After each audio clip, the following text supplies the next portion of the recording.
I love doing this. Hey. God, power. We're expecting Joanna, but we haven't heard from her, so I think I'll get started. She'll catch us up. Are we on? Yeah.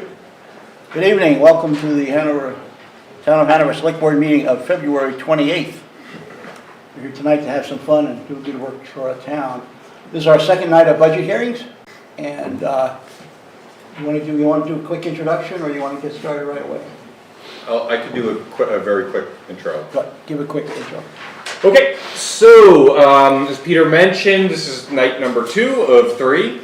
And what we are attempting to do here is present some kind of preliminary materials through these presentations and documents that will help inform folks where we're at, solicit some questions, some feedback, ideas that we can incorporate into the more finalized budget, which will be brought back before the Select Board on March 20th and or on March 27th if we need that extra day. And then with that approval, we move on to town meeting.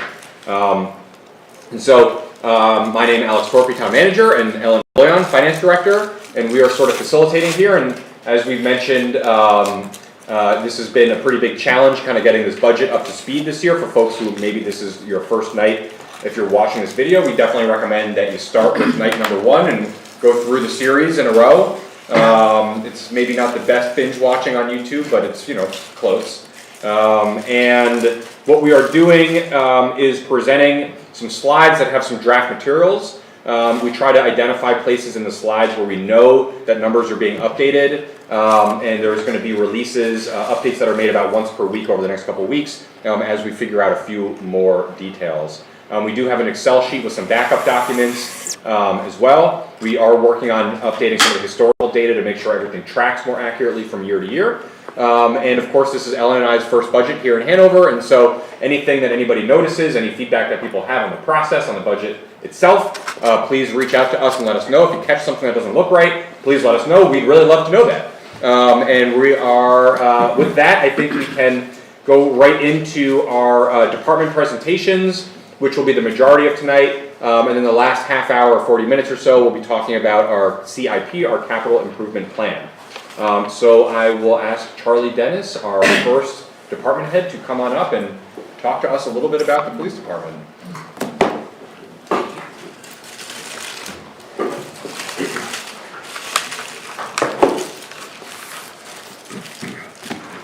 Well, good evening. Chairman Christie, members of the Select Board, Town Manager Torpy. Before I start the presentation, I'd kind of like to make some introductions of who I have with me in the audience today.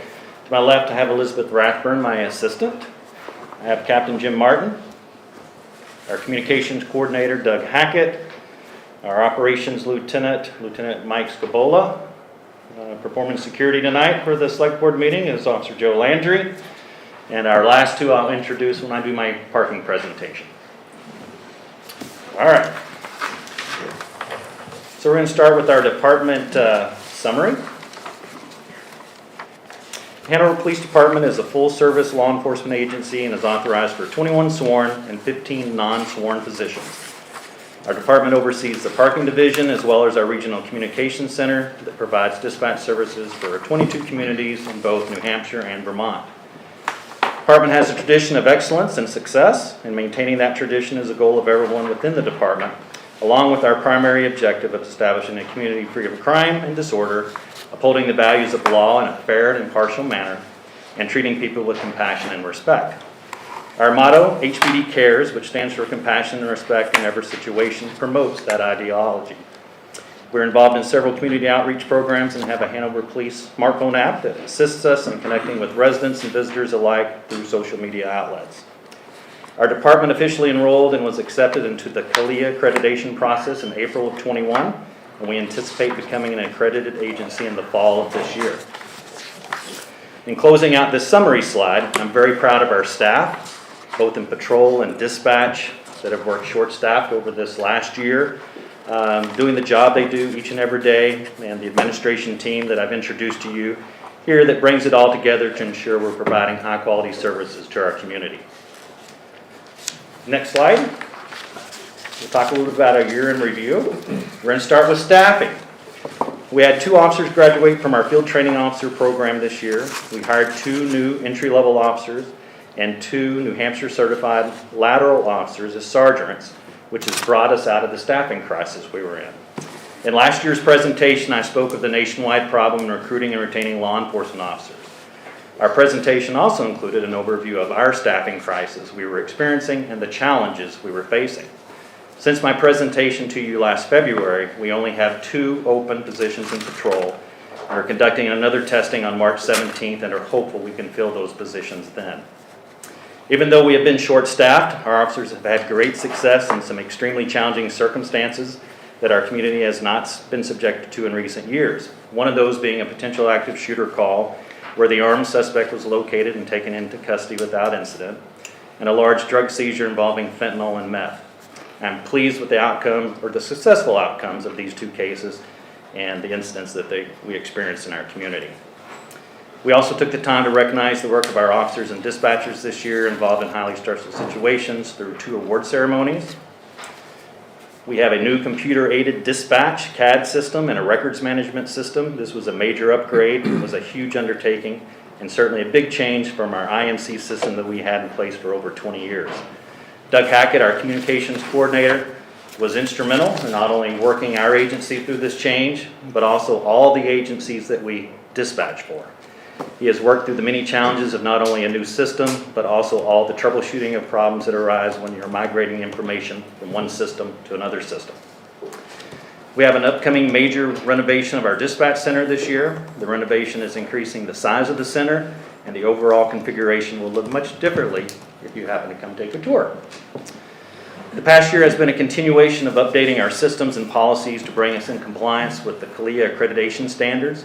And again, we anticipate receiving our accreditation designation in the fall of 23. CALIA stands for the Commission on Accreditation for Law Enforcement Agencies, and this designation ensures and affirms that we are following best practices. Once accredited, we must continue to provide proofs of compliance to over 180 different standards each year and go through a reaccreditation process every 4 years.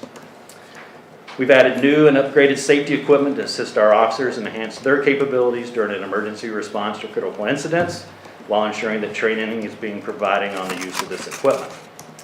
We purchased 2 new e-bikes this year for our bicycle patrol unit. This is a major upgrade from your standard bicycle. May help us keep up with the other e-bikes in the community.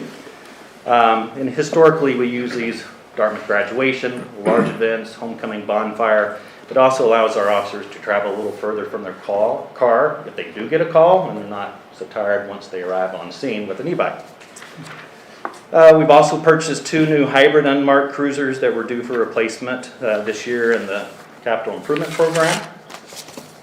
We also performed some security upgrades to our public safety facility, which dealt primarily with cameras, evidence storage related to technology like smartphones, tablets, and laptops, and also more secure storage spaces for those large items that you can't take upstairs. We were able to conduct some in-house training by officers who received instructor training through train-the-trainer programs, which helps us to reduce cost of travel time and overtime coverage in some cases. Slide change. Some of the other operating highlights for this budget. Other than staff compensation, there are 3 items impacting this year's budget. 1 is the replacement of 4 marked cruisers. This is part of the planned replacement schedule in the capital improvement program, and they will all be hybrids that we're purchasing. The second thing is the replacement of our 15-year-old phone system with a cloud-based VoIP system. And this phone system is for the whole town. It covers the whole town, not just the police department. And third, we are proposing the addition of another full-time communications officer. Currently, the dispatch center has 2 staff members assigned for every shift except the midnight shift. It's our hope to add 1 dispatcher so there can be double coverage for the majority of that shift, as well as provide a safer work environment.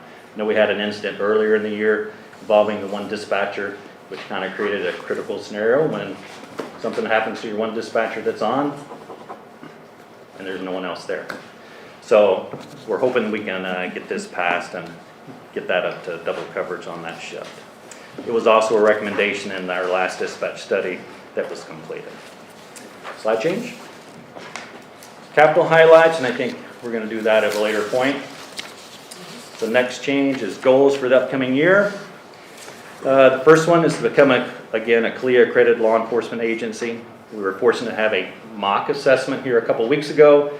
We had several assessors from the Northern New England Police Accreditation Coalition that we're a member of, came up to the department, toured through the department, went through our policies and procedures, were able to provide us some additional tips for us to work on and prepare us for our on-site assessment, which we hope will happen sometime this summer.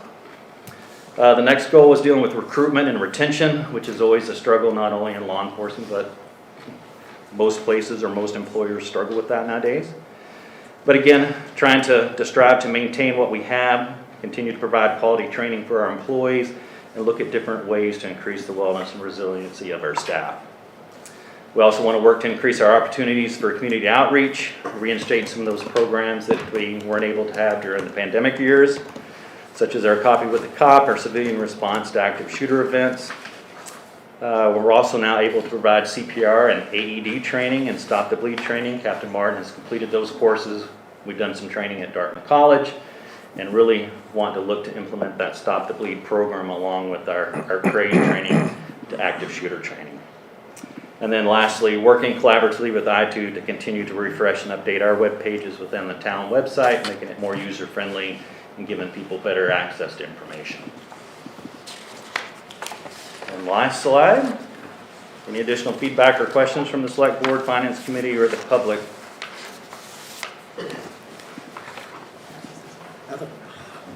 I like your bikes. They're really cool. They are nice. Yes? Quick question, Chief.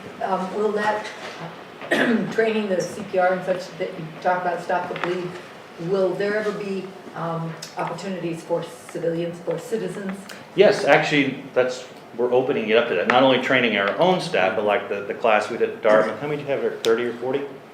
There was about 18. 18? Professors that work in Giselle. Yeah, so he put on a class there. So yeah, we want to start offering that to the community, the courses. How long, about 2-3 hours? It's a 3-hour class. It's an AED heart saver. It's a little less than a first responder gets, but it certifies you with AED. We have a couple of new AEDs that we recovered this year. We put one down in the parking lot this year as an extra one, an extra one in our building as well. And the Stop the Bleed program really is about, and this, it's not just an active shooter program. You're in a car accident or you see a car accident. Having the ability to know how to use a tourniquet and direct pressure and those type things. Our medical system and doctors are so fabulous that many times they can save lives, but the biggest cause of death is just a loss of blood. So giving people those tools and those trainings to be able to do that has the potential to really save a lot of lives. Look forward to knowing when I can sign up. Okay? Not clear on process, but I'll ask my question now. Your replacement of your cruisers, Yes. is that a 3-year cycle, It's a 4-year cycle. 4-year cycle? Because I remember, Well, I talked to Donnie this morning. By the time we get them replaced, it'll be about 4 years. because that was, I believe I remember back in ancient times, a few years back, that you try to extend that. And it ran into a lot of big ticket expense items. And so we had a hard learning process, so we don't want to keep deferring. Right. Based on the wear and tear on the cruisers that are used so many hours. People look at it as my car, I don't replace my car every 3 or 4 years. Right. Concept, and so I just want, so that's where you're at. Yeah, it's when I talked to Donnie Foster this morning, he confirmed we're still on a 4-year schedule. The ones we have are 2020s, but you all know the difficulty you're having getting cars right now. So even though we're putting in for those, there'll be 24 models by the time we get them, and it'll probably be the spring or early summer of next year before we ever get those cars and stuff. Thanks, just want to clarify. I just want to thank Bill for asking that question because we're 100% guaranteed to get a question at town meeting. We always do. And thanks. My memory is it costs almost as much to equip the car as it does for the car itself. And the nice thing about staying with the Ford hybrids, they've done a tremendous amount of saving on fuel costs. Donnie Foster still estimates 60 to 70% fuel savings for us compared to when we had all gas vehicles. So that's a huge savings. We have experienced some issues with the hybrids, especially with the wiring harnesses and some different things like that, corroding and different things like that, but there is no perfect car for New England, right? And those cars allow us to use the equipment that we are currently using. Yep. So we don't have to buy new equipment for the cars when they swap over. When we purchased the hybrids in 2020, we had to get all new equipment in because they were just configured differently. How many cruisers can you keep out from the weather now?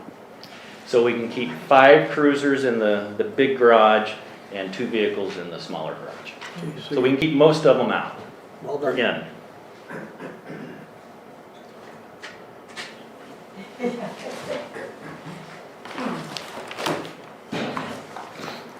All right, welcome.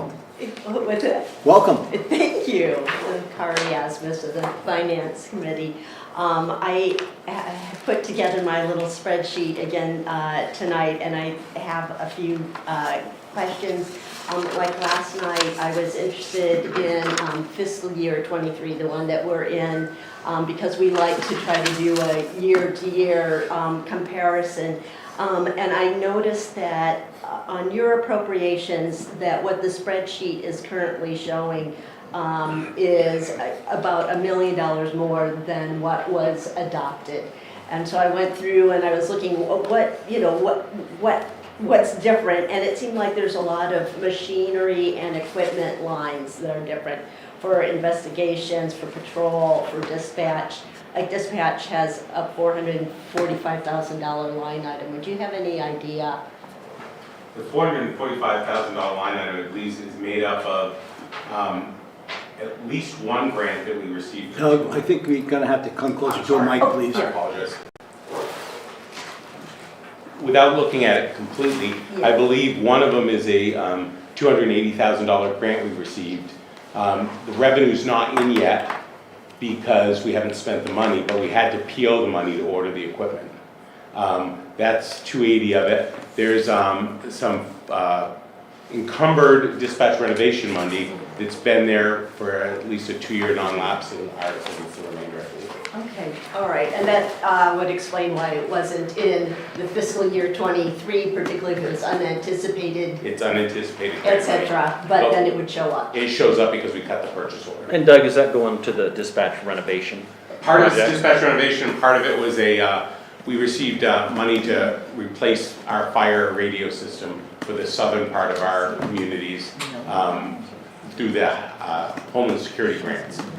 Yeah, I did, Yes. yeah, notice also in the CIP that some things have gotten moved around Correct. between the years and so on, for whatever reason, but that happens often. Correct. So, and then I guess just the other question that I was wondering about, and this had to do with the dispatch salaries. I'm trying to think where that is here.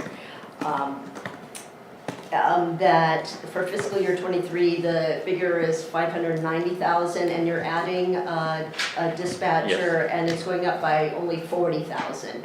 So I was wondering whether or not Part of that could be we replaced some people that had left with lower new employees, Okay. so that's probably part of that. Yeah, all right, and then that did remind me, do you know whether the 23 numbers reflect the one-time lump sum payments that we, were expecting to be paid in 23, but then were paid in 22? I'll push that to the other That's side. for the town manager. Yeah, we don't know where those numbers are, because I was gonna say, I know what they're working on the historic numbers, but I just thought that you maybe would have been so familiar with your budget Well, that, when we loaded our salary figures for the year, and then we went back in to look, it looks like some of that may have been accounted for in this budget.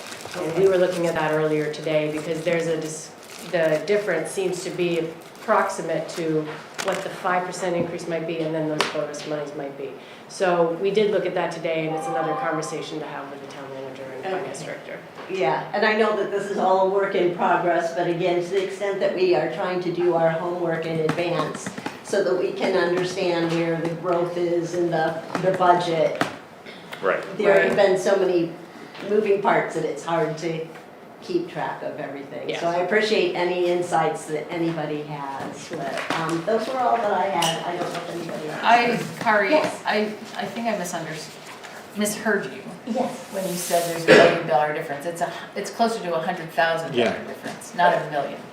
No, for the, There's about $1 million. Is yeah, there a little really? more than $1 Okay, million. so I must have missed. Between the appropriations that look like we're past the town meeting and what shows up in the MS 232, and then what we show in appropriations in our spreadsheet, is about $1.1 million or $1.2 million of the Oh, difference. really? I must be reading it wrong. 1.04. So yeah, we're looking at that. 1.043, right? Yeah. And the grants might be part of that too, the unanticipated revenues Yeah. could have been added in, so that's part of what we're trying to track down. Yeah. and- We expect it's a reasonable. Right, so I mean, it could be something completely reasonable, Yep. that we can spend up to that much more, because we didn't do a great job of tracking unanticipated funding last year. But it's just, again, if you're trying to do a side-by-side budget to budget, it makes it very difficult, and, you know, there could be many reasonable explanations for why it's that way. We're just trying to figure out what it is. Okay. And some budgets bifurcate out the grants into separate accounts or even separate funds. And that's one of the things that also got pushed off this year was, do we want to try and account for our grants in a way that don't spike and valley the different department revenue and appropriation lines when we know we might be getting grant money. So it's just one thing that's on the list is thinking about how to show that. And one needs to be very careful when looking at this year's departmental budgets versus last year, because, when looking at last year's budget documents, because all of the allocated costs, like insurance, used to be lumped together in one place, and now they're in each department. And so that, you can't just look at the bottom line and do a year to year. You kind of have to back out numbers, and so it's more complicated this year for the finance committee than in previous years. But, you know, that's... We share your pain. Yes, that's what happens in a year of transition. So. Next turn. Okay, now we're really gonna have some fun. Switching hats. All right, parking. So I'm going to start introducing my parking staff that's here. I'm going to have them stand up since they're way in the back so you can see them. I have Sergeant Taylor McNutt, who's our new parking division sergeant, and our parking facility supervisor, Chris McEwen, which is you all know. Thank you. All right, so we'll get into parking. We'll start with the slide, the year in review. This past year, the parking division went through a significant transition when our sergeant in the parking division retired after 20 years of service to the Hanover Police Department. And just prior to his departure, our parking clerk gave her notice also. The division was very fortunate to hire Eric Hudson as our new parking clerk. He's jumped in with both feet, spent time learning not only his job, but also the inner workings of the parking software, including things that wouldn't normally be part of his position. Our parking garage supervisor, Chris McEwen, took on additional duties once again of the day-to-day tasks of running the entire division. He was able to fill a part-time parking enforcement position covering our Saturday shifts and is now in the process of hiring a part-time cashier for the parking garage. Elizabeth Rathburn took on additional duties assisting both Chris and Eric in many of the day-to-day operations of the division and behind-the-scenes work involving the software functionality. We completed a major upgrade to the Ames parking software. Was completed. During that process, it was determined that there were more efficient ways to manage our permits, payments, and accounts, and those were all implemented. Some of the changes improved the efficiencies of the division simply by taking advantage of automated systems instead of making it a manual process, which was taking up a considerable amount of staff time. The changes also resulted in better management of accounts and better customer service. The upgrades also allowed for easier use of the website for the public to go and pay a ticket or make a payment on a permit. We installed a new camera system in Lot 1 behind Town Hall to improve safety, and it is complemented by the improved LED lighting that was installed a couple of years ago. We have continued to work on improving the signage in the parking garage as well as new signs in the downtown and campus areas about bikes and scooters on sidewalks. One of the things we discovered is once you leave the downtown area and you go up North Main or you go up College Street, there were no signage that dealt with anything with bikes and scooters. So Chris McEwen and his team did a wonderful job putting those signs in places that didn't have them before and hoping that will help some.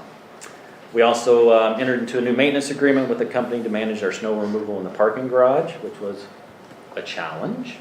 It's hard to find people to do some work nowadays, especially at a reasonable price. But we were very fortunate in finding someone to step in and take over that for us. Next change, operating highlights, and I think Alex, you're gonna speak to that. Yeah, so what we'll talk about a little bit now and also a little bit tomorrow is, we have a couple kind of questions and issues that we want to raise around some of the undesignated fund balances for a few of the different funds. And on the parking fund side, there's a structural deficit in the parking fund that, although this year's budget we feel pretty confident about and that it's the most balanced and a strong budget, there were some pretty challenging years. Some of that was a little bit pre-COVID, but it was significantly accelerated due to the lack of revenue during COVID and the sort of imbalance of having, I think it's on the next slides. So there's a couple different reasons that sort of drove the deficit, which is created, and I had debt in quotes on the prior slide, it's not exactly debt, but basically there's a negative fund balance in the parking fund. And the main reasons why that happened, one, is that the repairs to the garage facility, have been greater than I think what was anticipated from the beginning in the process. The second is that as revenue dropped off pretty significantly, I think as you all remember, during COVID, but employees were kept on, that obviously created a pretty significant imbalance. There has been, as I mentioned, a little bit of confusion about the reporting of some of the undesignated fund balance numbers. And even in doing some of the kind of diligence and homework on our end, we found some different numbers and different versions of documents that maybe didn't provide the kind of clearest picture for folks to track everything year over year. Additionally is something that we've talked about here before too, is the need of wanting to do more consistent reporting with budgeted and actuals. That would be something that would potentially raise flags earlier on as some issues might arise. And then there's also, of course, in the parking fund, and this is an issue that exists in multiple points in our budget, so in the parking fund, for example, there are funds for advanced transit, which come out to a little more than $300,000 in this year's budget. And there's certainly a question or a conversation to be had about where those funds should get charged. And if you go through the town's budget, there's six-figure lines like that where you could make different arguments about where different things should be charged. And so for example, if that weren't in the parking fund, the operating deficit would have been much less significant. And so what our audit shows, I believe, right, that's right, June of 2022. Right, the almost finalized, very close to finalized audit, but the numbers that we have, so I should actually update that language just to make sure it's clear. For people that are reading this, is that we show a negative $816,755 in the parking fund's undesignated fund balance. So we're working with our current auditors at understanding that number a little bit better. And very, very importantly, there is a $500,000 piece in that. So within that $816,000, there is $500,000 that is marked as restricted. That has been reported slightly differently on several prior audits. So it's a little hard to track the historical genesis of this number. And basically, that restricted means that usually what that means is that there's funds that came in through a grant or some other source that money is only allowed from a statutory perspective. You got money from the federal or state government, and you can only spend it on a certain activity or a certain fund. There's other ways of restricting funds, like committing funds, that are different, but this is labeled as restricted. And so that number basically is either $816,000 or $316,000, depending on whether those funds are committed towards a purpose or whether they're not committed towards a purpose, and they're available to be given back to taxpayers the way that any other undesignated fund balance is. And so we do propose to start paying that kind of cumulative structural deficit down this year, but we don't know today yet, and we think we will probably know in the next week or two, and certainly by March 20th, whether the number is negative $816,000 or negative $316,000. Pretty big difference, but also both that raise some concerns and questions where we want to bring some stakeholders together around discussing and making sure that the parking fund is sort of set up for success. And so that was the piece that I wanted to jump in. We have a slide here that is empty because we had some numbers in here, but figured to take it out. Instead of putting numbers in that we don't really have a lot of confidence in, we want to double and triple check everything before we fill that out there. But this is something we've all had a handful of conversations about this as we started getting our audit numbers back and saw this very large negative number, started asking some more questions. And so that is sort of an ongoing conversation right now. And what's important to note, I think, is that we don't feel like we are on, this year's budget is not going down the same path, that we feel relatively stable, and that there is only a very small deficit in that budget this year, and that's in large part due to a proposed increase to funding for advanced transit, not due to the parking fund's actual operation. So we want to kind of figure out how to set everything up for success here. We've talked to some internal stakeholders, and the goal is to basically bring people together, have some conversations, look at basically the sort of balance sheet of the parking garage itself, look at a few different pieces, try and understand, because the maintenance costs for the parking garage, most of them are not in the capital improvement plan. So there's just a few questions, a few things to sort of figure out there, and just, again, make sure we're kind of set up for success. So I don't know if there's anything that you want to add on any of that. No, I certainly know, I found back in my presentation that I did back in March of 21, which would have been for the fiscal year 22, we projected about a $320,000 revenue shortage, just from the way things are going with COVID and still not recovering yet. So that's a pretty significant number. Well, to be sure I'm clear, based on the information at the moment, which is subject to more homework, you're expecting an $860,000 deficit in that fund as of the end of FY 23 or 22? That is an 816 deficit at the end of 22. So we'd have to add to that whatever deficit we're showing in FY 23. And we actually might be in okay shape for this year, based on some of the year-to-dates. So we're not sure yet where that number is for this year, but that's the number that's in the preliminary audit documents as of June 2022. Okay. So it's 800,000 plus maybe some from 23, and maybe a $500,000 get out of jail card. Right. Yeah. I'll state the obvious. It's not a $1,000 issue of where to come from, but a $500,000 issue that after, I would guess, many hours of review, you still haven't been able to track it, which would make our typical citizen rather nervous about our history. So I wish you to persevere and get that answered and as soon as possible, because it's a very nervous, edgy number and large. Second comment I'd make would be, I know there was a conscious decision to keep all the staff on, even though we knew the parking revenues are going to go down. And that was one of the main topics where ARPA money would be used to help cut for employers to hold on to people. So I know we have, which we'll talk about at some point, a fund from ARPA that we need to allocate within whatever length of time. I know we don't have to spend it all this coming year, but that's one of the logical uses of it. And so we didn't cover that history.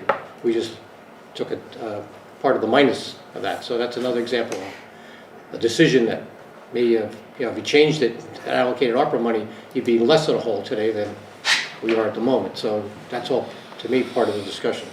You still may choose to do that. Yeah, well, that's part of what's available. I mean, the good news is we have a large amount of money, which is 1.2 million. 1.2 million, which we have not allocated yet.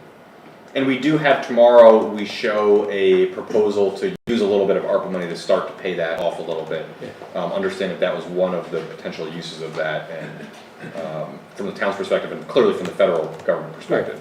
Right. And for whatever it's worth too, I mean, on the figuring out the sort of nervousness of these things, I think that is very reasonable to sort of have that reaction too, but there's also, there's a few different of these kind of institutional knowledge drop-offs that we have had over the last few years, and that went along with moving our accounting system over as well.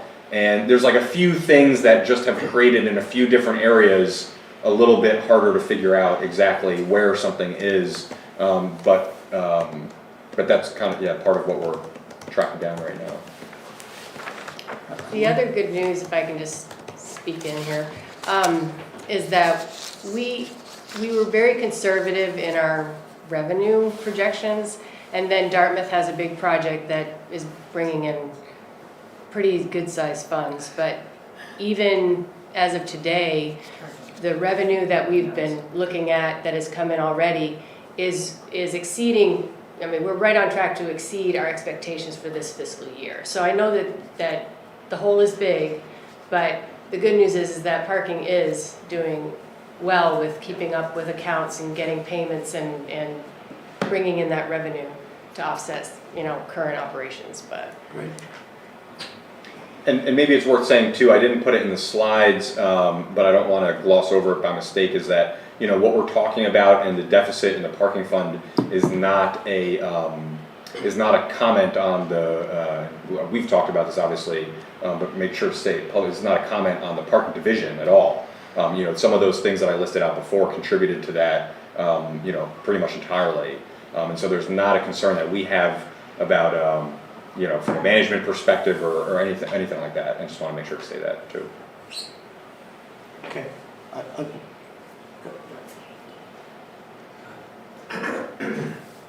Oh, we're not done. True. Although if you, If there's a question, it's time, Yeah. Okay. we'll take it. Please. Okay, Kerry Callahan, Vice Chair of the Hanover Finance Committee. So it looks like there is, under other improvements for the parking garage, there's an expense item of $570,000. What line are you on, or where are you? That is line 1212.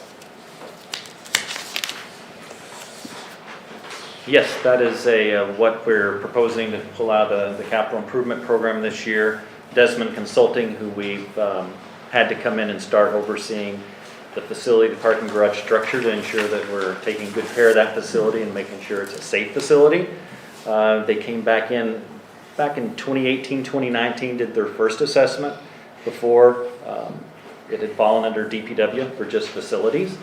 And I think, as Peter and I discussed before, the parking garage is much different than your normal brick and mortar stick-built buildings. It's mostly concrete, 4 levels going down. So Desmond, who has always done the parking studies, I believe, at least in recent years for the town, came in, did the first analysis back in 2018, 2019. Several $100,000 were spent to do some initial repairs. We had concrete falling from the ceilings above and things like that. They came back in November of this year, or 22, and did another assessment, and basically coming in, repairs that weren't maybe to the point of needing repaired back in that 2018, 2019, now are needing to be repaired. Some of it's full depth concrete repair at the precast tees, if this probably means something to Pete being an engineer, but to me it doesn't.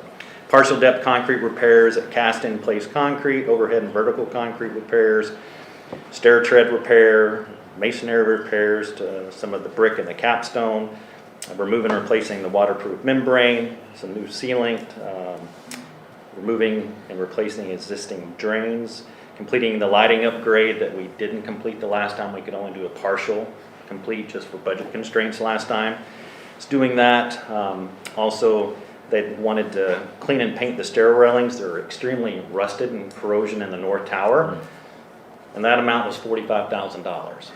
Problem is, you're always getting rust and corrosion down there. So one of the things we looked at is last time we had replaced just the handrail you grab with stainless steel, doesn't rust. So we looked to see what it would cost to replace all the iron railings with stainless steel. And even though it's twice that amount, we shouldn't have to do it again. And so it will be the cost savings later on. And it'll also look nice when people come in, instead of grabbing something rusty to hold on to keep your balance, it'll look nice. So we are making some changes there, but that's what those repairs are. It's just a continuation of making it a safe building. And it's probably a hard question to answer, but do you have a sense of how long this is this sort of a 1 and 5 year, 1 and 10 year upgrade? No, I think if the garage was built in 2020 and really didn't until 20. Yeah, I'm sorry. Year 2000. And really has not had any major, I think they replaced a membrane back in '08 and '09, and it was one of the most significant repairs they had, about $200,000 or $300,000.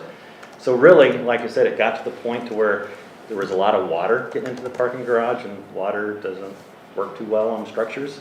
And so they really came in the last time in that 18-19 frame and made changes. The water, they say it's probably one of the better parking garages that they've seen for the age it is in.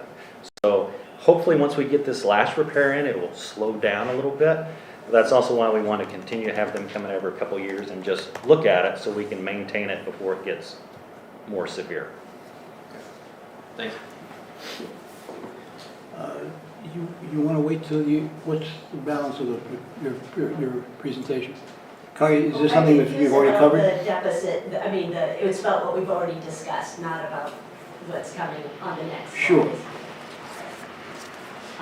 So actually it was on slide 15, back where we were talking about, the deficit, and I think that the slide itself said, are we there yet? I can't see where, okay, no, 15? 15 wasn't anything. Oh, okay, well, it was in the packet that was online. So anyway, what it said online was that the parking is one of the separate funds outside of the general fund, although it is backed by the general fund, Hanover taxpayers at large, it is meant to be self-supporting. And that's basically correct, but I wanted to point out that it actually is not backed by the Hanover taxpayers at large any longer. For many, many years, the annual reports had this explanation which says any deficit created by expenditures in excess of operating revenues in the parking fund can be paid for through a parking district tax assessed against properties located in parking districts 1 and 2 bounded loosely by Crosby and Sandburn Lane on the east-south street and a portion of Dorrance on the south, School Street on the west, and West Wheelock Street on the north. That was year after year, and going up to 2017-18.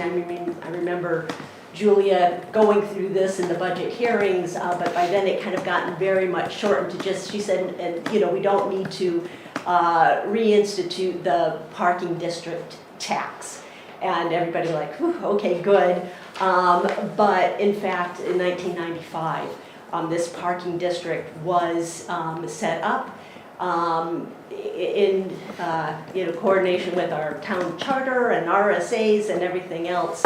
And so at this point, I don't know if the answer is that we have to only tax the parking district, or whether we can do something else. But I have to say that when the parking garage was built, that was a rather contentious town meeting, and kind of the handshake there was that taxpayers at large would not have to worry about a deficit in the parking fund, because there was the people who are going to benefit from it the most said that they were willing to tax themselves. And I did see that, I think the last time that we had to have a special appropriation for the parking district was in 2002. So they've not, we haven't had to tap them in a long time. But I would just say that going forward, that we need to have a much better idea of what we can and can't do in terms of resolving the deficit. I have a feeling that the ARPA funds are, an animal of themselves, and certainly I have heard about how, we did switch the advanced transit funding from the general fund to the parking fund, and if it weren't for that, the deficit would be much less. So over the years, things have gotten very complicated and convoluted, but I just, saw that on the slide, and it was like, wait a minute, we've got to make sure that we honor, the commitments that we've made, and follow whatever restrictions we have at this point. Okay, thank you. Yeah, and we'll double check that. Some of our consultants who are looking at things gave us some advice that basically we were on the hook for the money, but they may not be familiar with some of that, and so we will go back, look at that, take that advice, and we'll get a clear answer there. Okay, yeah, so Yeah. anyway, it's in, And which town? Like a TIF. well, that's- this one was 2005, Okay. but 99, 2000, 2001, I mean, up through 2017. And that's in the parking section?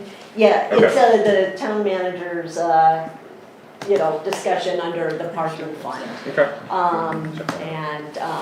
So it gives the boundaries, but it was in 95 that it first came into being, so that would be the approximate time. Check it out. Thank you. Yeah. Okay, Okay, back on. next slide, the goals. And Alex, if you want, I can just read that if you want. Sure. Yeah. Thank you. Goals, our new parking sergeant, Taylor McNutt, which I introduced to you, will continue her training and integration into Hanover parking. She will assist the leadership in determining future plans, as well as oversee our current day-to-day operations and assist us in implementing any changes moving forward. As mentioned, this year's budget is the strongest and most balanced in the past 5 years, although there is significant debt created from the prior 5 years that we have to start paying down and make a long-term plan for. We are on track to maintain a relatively stable operation this year while we continue the training of our new sergeant and make an improvement to our services and parking facilities, such as EV chargers. To address the parking fund's financial issues, there's a few things we want to do. One, we've updated our revenue projections for this year's budget, which is helpful. Number two kind of goes against what Harry just said. So I think Alex answered, we'll look at that of how we start covering the past operating deficits. And three, we'll need to convene we want to convene an appropriate group of stakeholders to reevaluate all things parking in Hanover going forward, and make sure we're on track for not just financial stability, but also ensuring that our parking operations are best meeting the needs of our community. Next slide, talk a little bit just about capital highlights, even though we talked about a little bit of that earlier. Again, Desmond Consulting prepared another analysis of repairs that are needed for the parking garage, and in this proposed budget, there is money set aside in the CIP that will be used for the structural, cosmetic, and additional repairs that are recommended. There were repairs done in 2018 and 2019, but those repairs are in areas that were not in that scope of work. The stairwell railings, as I talked about earlier, in the north stair tower are in rough shape, have a lot of rust and corrosion, especially in the lower levels. We have an estimate to replace the iron railings with stainless steel, which will eliminate the need for expensive yearly maintenance and create a safer space for pedestrians using the stairwell. We're continuing the lighting conversion project to enhance the security lighting and improve visibility within the garage. Also, there are additional EV charging stations proposed in this budget to be installed in Lot 1 behind Town Hall. There are currently EV charging stations in the parking garage. One of the things we want to do is, although we're asking for these capital funds for parking to be allocated in the CIP, we are not anticipating spending any of these funds on the garage until we can complete a reevaluation is performed and we come up with about a 10-year plan of looking at the parking garage and the structure. Next slide. Any feedback or questions?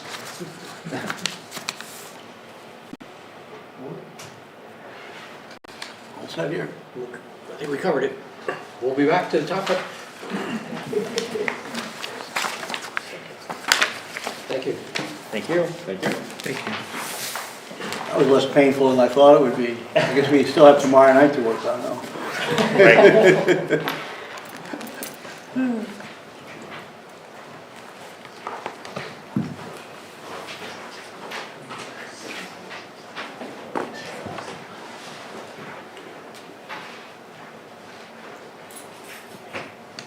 Next up.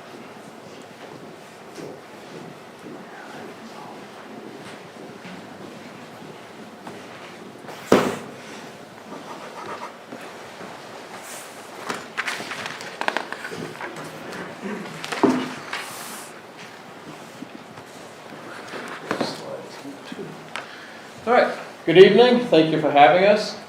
We will start with our year in review.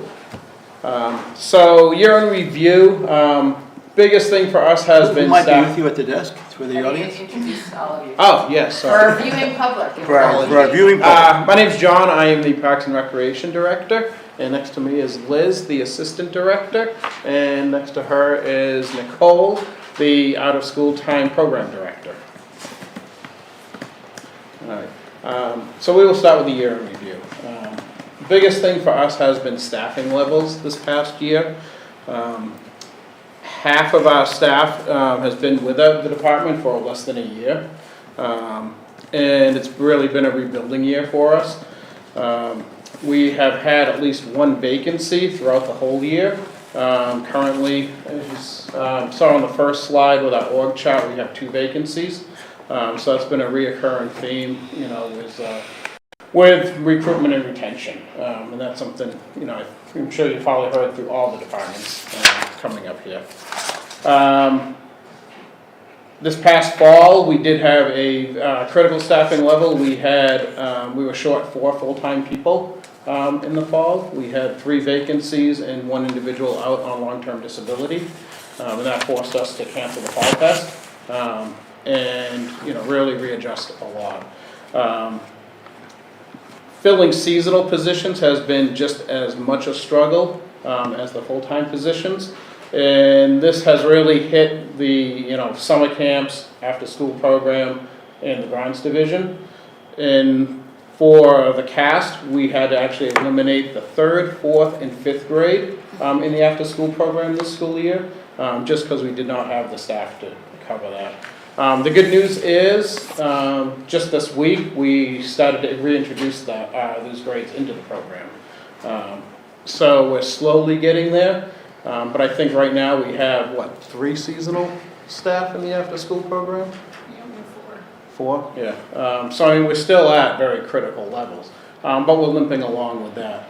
On the ground side, just to keep up with maintenance, we ended up paying Department of Public Works employees overtime to work in the evenings in the cemeteries, just to keep up with maintenance on that end, to allow the guys during the day to hit and focus other areas of town.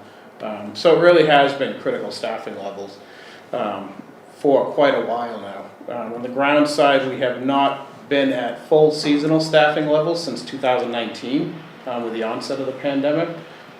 We usually have 3 seasonal park staff. Last year we had none. You know, we just could not find any staffing. Recruitment's really been a struggle on that end. On the summer camp, we're able, you know, with the college students returning from college in the summer, we've been able to get by enough with summer camp, but we still have to supplement with some full-time staff in both summer camp and the after-school program to, you know, make sure these things happen. In July of 2022, through some retirements, our secretary retired in June of 2020. We did not fill that position, and we did not fund that in the 2022 budget because during the pandemic to save, you know, with not being open full time. We did bring that funding back in 2023, and then we had a retirement with Judy Stevens as the adult program manager. So with her retirement and this other position that was back funded in July, we combined these into an events and media position. So we eliminated 1 position, combined them into that single position, and we're currently advertising for that position right now. Filling that position has been a struggle. We had somebody that we did hire for that. They spent a 2-month search. They were moving here from out of state, and in 2 months they were trying to find housing and childcare. Could not find that. So, you know, eventually called us and said, you know, sorry, but I can't take the position. So, you know, we had to re-advertise. We had somebody else in that position. They were here for about 3 months, and they ran into childcare issues as well. So that position is now vacant. So it's been a struggle, you know, not only with recruitment, but retention. We've had a number of employees over the past year that have left Parks and Rec. 3 of them have left to better themselves with professional growth, but in the process also have reduced their commute times by half. Most of our employees have quite a significant commute into town because there's no affordable housing in their immediate area. So we're really, struggling with just that retention between affordable housing, childcare. It's really hitting us hard right now. Emerging from the pandemic, the senior citizen population is still struggling a bit to, come together and meet in person. We have offered a number of programs, and we're still struggling to get that group back into the community center. On a positive note, our Bridge program, which is one of our biggest programs for senior citizens, that is starting up actually tomorrow, correct? Yeah, so that's coming back tomorrow. So we're excited, that's a big group, and move on from there.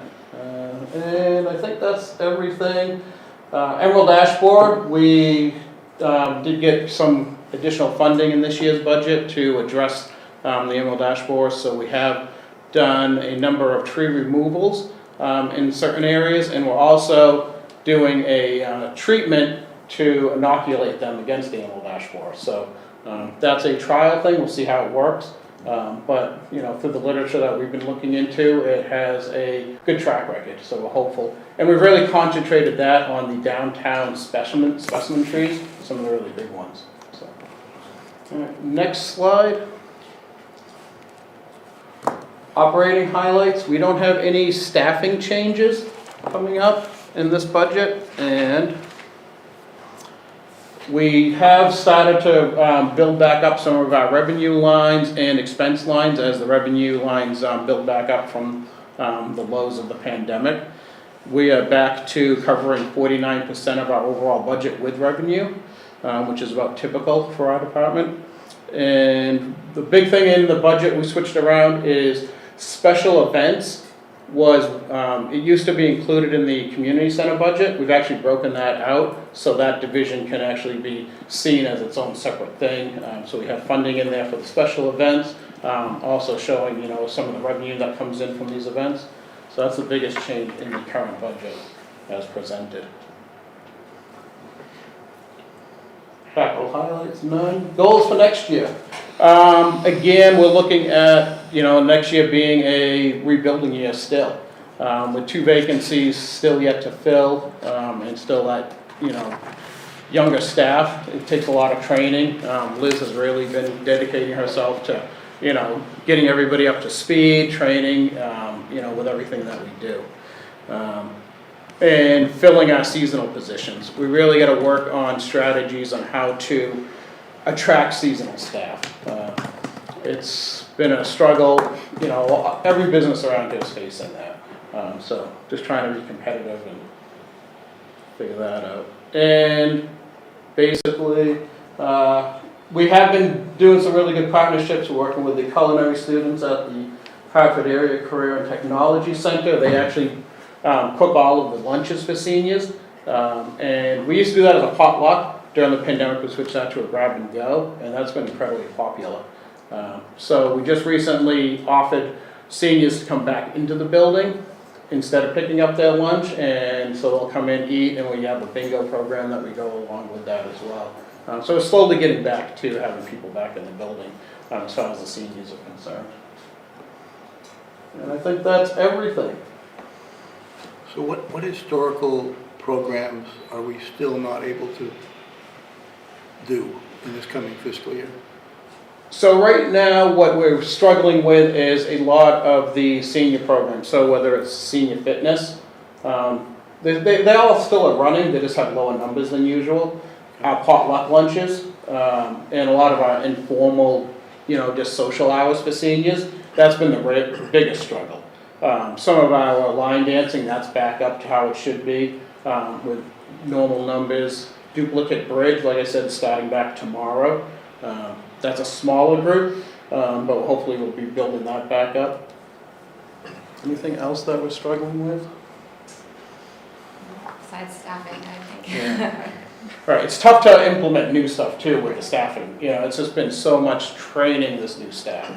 With half of them being, when I look at the staffing and see the longevity, most of them, I gauge in months, not years. So just trying to build that up.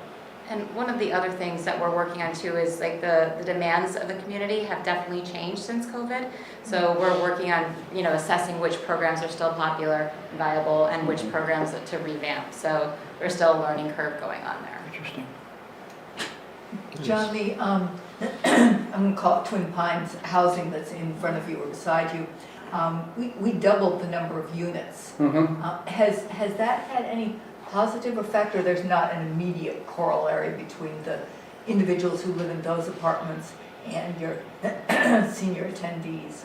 They become very reclusive during the pandemic, and trying to get them to come out and be social has been a real challenge. I was over there a couple weeks ago, meeting with a couple of residents, and even within that new complex, they have a small social gathering area. And I talked to them about that, and they're like, that's not even getting used within the building.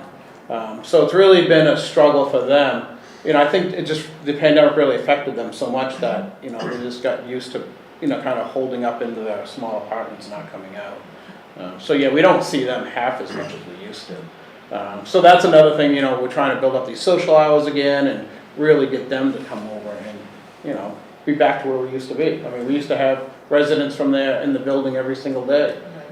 So, John, what's the technology usage of folks that you're describing here, seniors in some of these apartments? I mean, do people have home phones, computers, smartphones?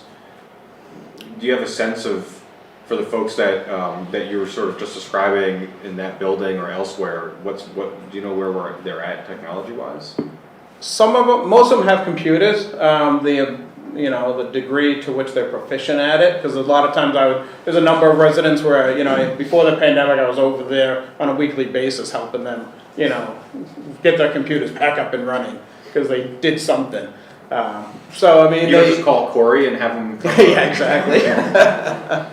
But yeah, they do a lot of their registrations online, and we do have a couple of residents that do the line dancing. So we have a couple that come over, but I think they have 48 units over there now. So I mean, we're really seeing, half a dozen of that 48.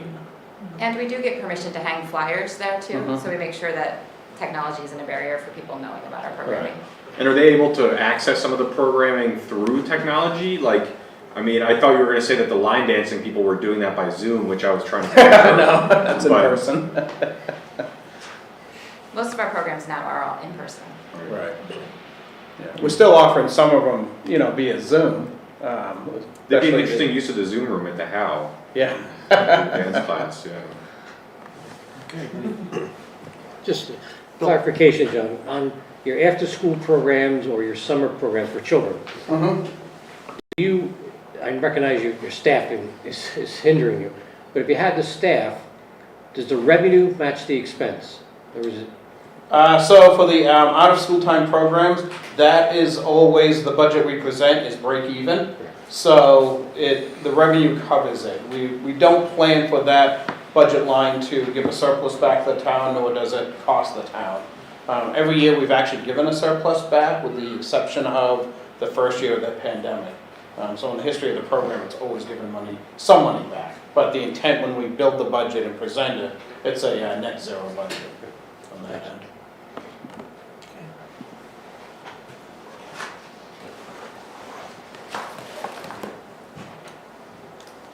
So thank you for the explanation. You've actually cut down my questions by quite a bit.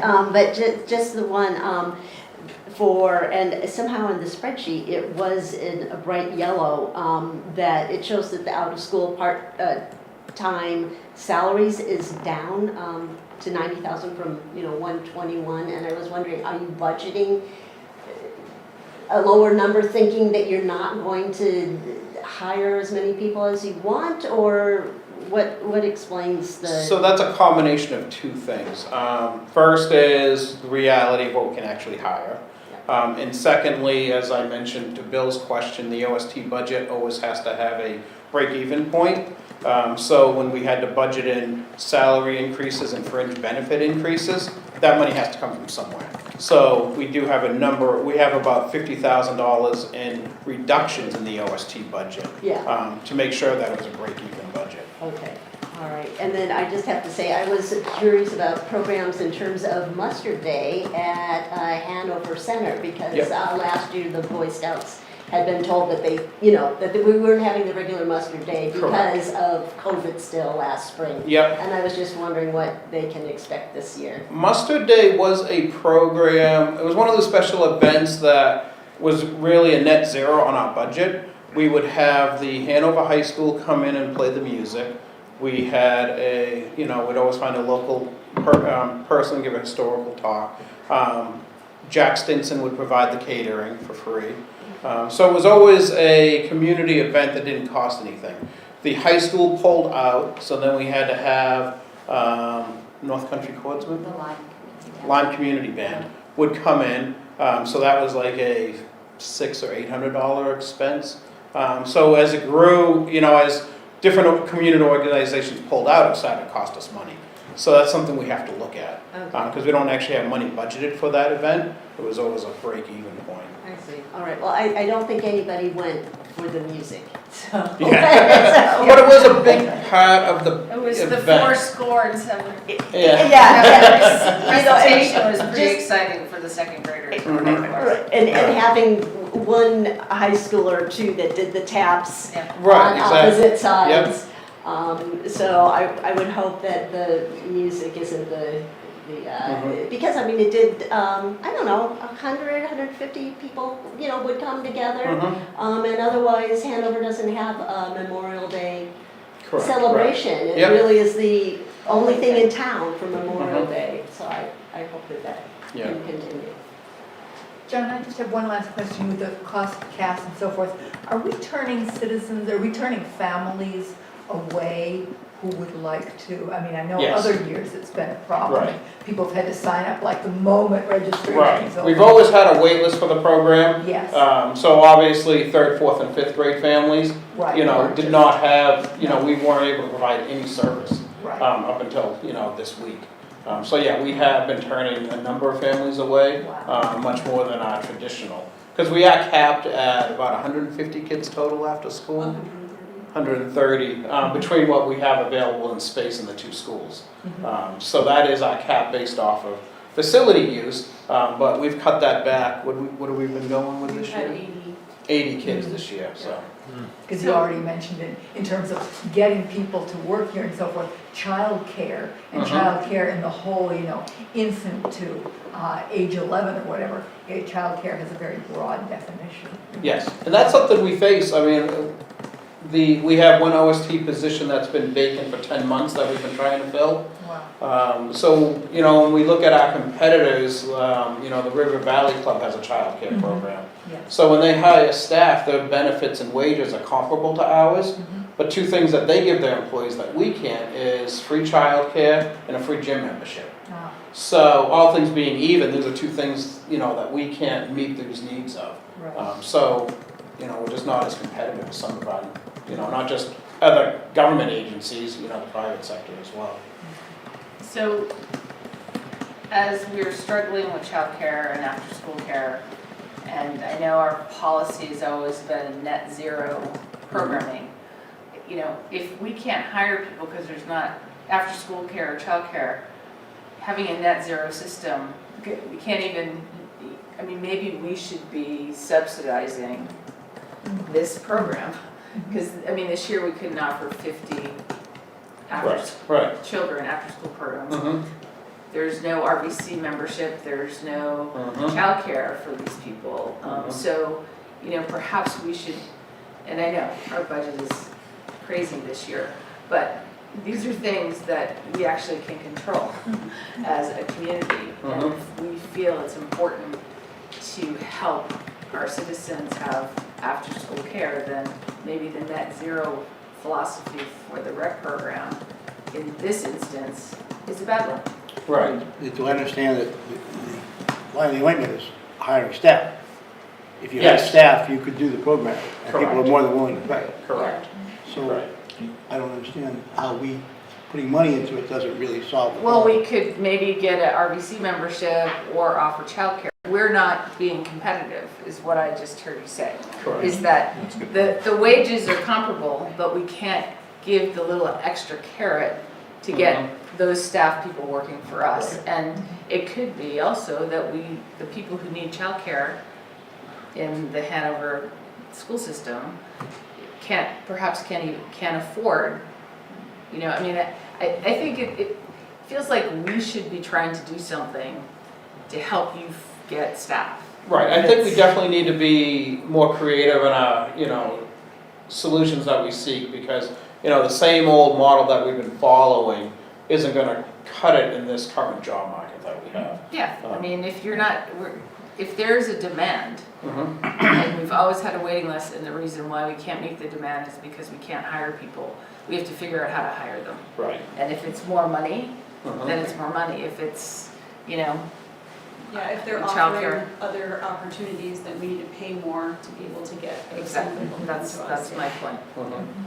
So it feels like we can gather together and talk about affordable housing and talking about childcare, but if we're not actually doing anything, we actually have control over this one, over, to address part of it. Right, yeah, that is something we could do.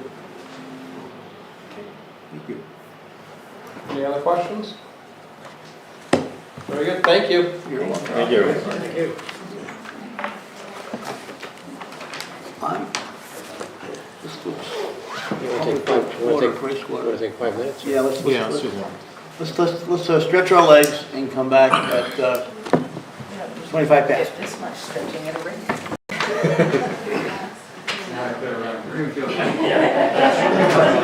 Yes.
Shall we get started? Peter, you're up. Great, Pete Kobacki, Director of Public Works. Got Christina Hall, Deputy Director for Engineering and Utilities. Maybe call her up at some point just to break her in a little. So, want to go through a few things. One of the big things that I'll go through some of the projects we've done in the last year or so. We finished a bridge in Redsboro Road and one on River Road last summer. There's one more bridge, which I'm hoping to spend the bridge money you guys approved on Monday night on. Where's that one, Peter? That's right at 3 Mile and Redsboro, just to the whatever direction it is, east. There's a big culvert there. That'll end the bridges on that road. We had to upgrade the lights on Legend Bridge. Half the bridge was fed on a circuit from Vermont, and the AOT said, we're changing our lights, and they shut it off and never told us until we realized there was no lights half the bridge, so we had to rewire the bridge, so that was done. We completed a wash bay out behind Public Works, so we can wash our equipment after storms, vehicles, police, fire, all fit within there. Extends the life. It's also safer, so we're not having guys climb up on trucks and ice and snow and falling off. We've had a few of those injuries, so that'll avoid that. Quite a bit of cleaning of sewer and drains, miles and miles of pipe flushed and videoed. I talked a little bit on Monday about the asset management program. This will play into how we actually, now that we document how we would actually go about prioritizing replacements and assessing when it's time to look at upgrades, and as well as when projects abutting them have to help pay for upgrades. There's a slope down on Mink Brook we repaired that was washing away the main sewer line. Fortunately, it was caught long before it got too close.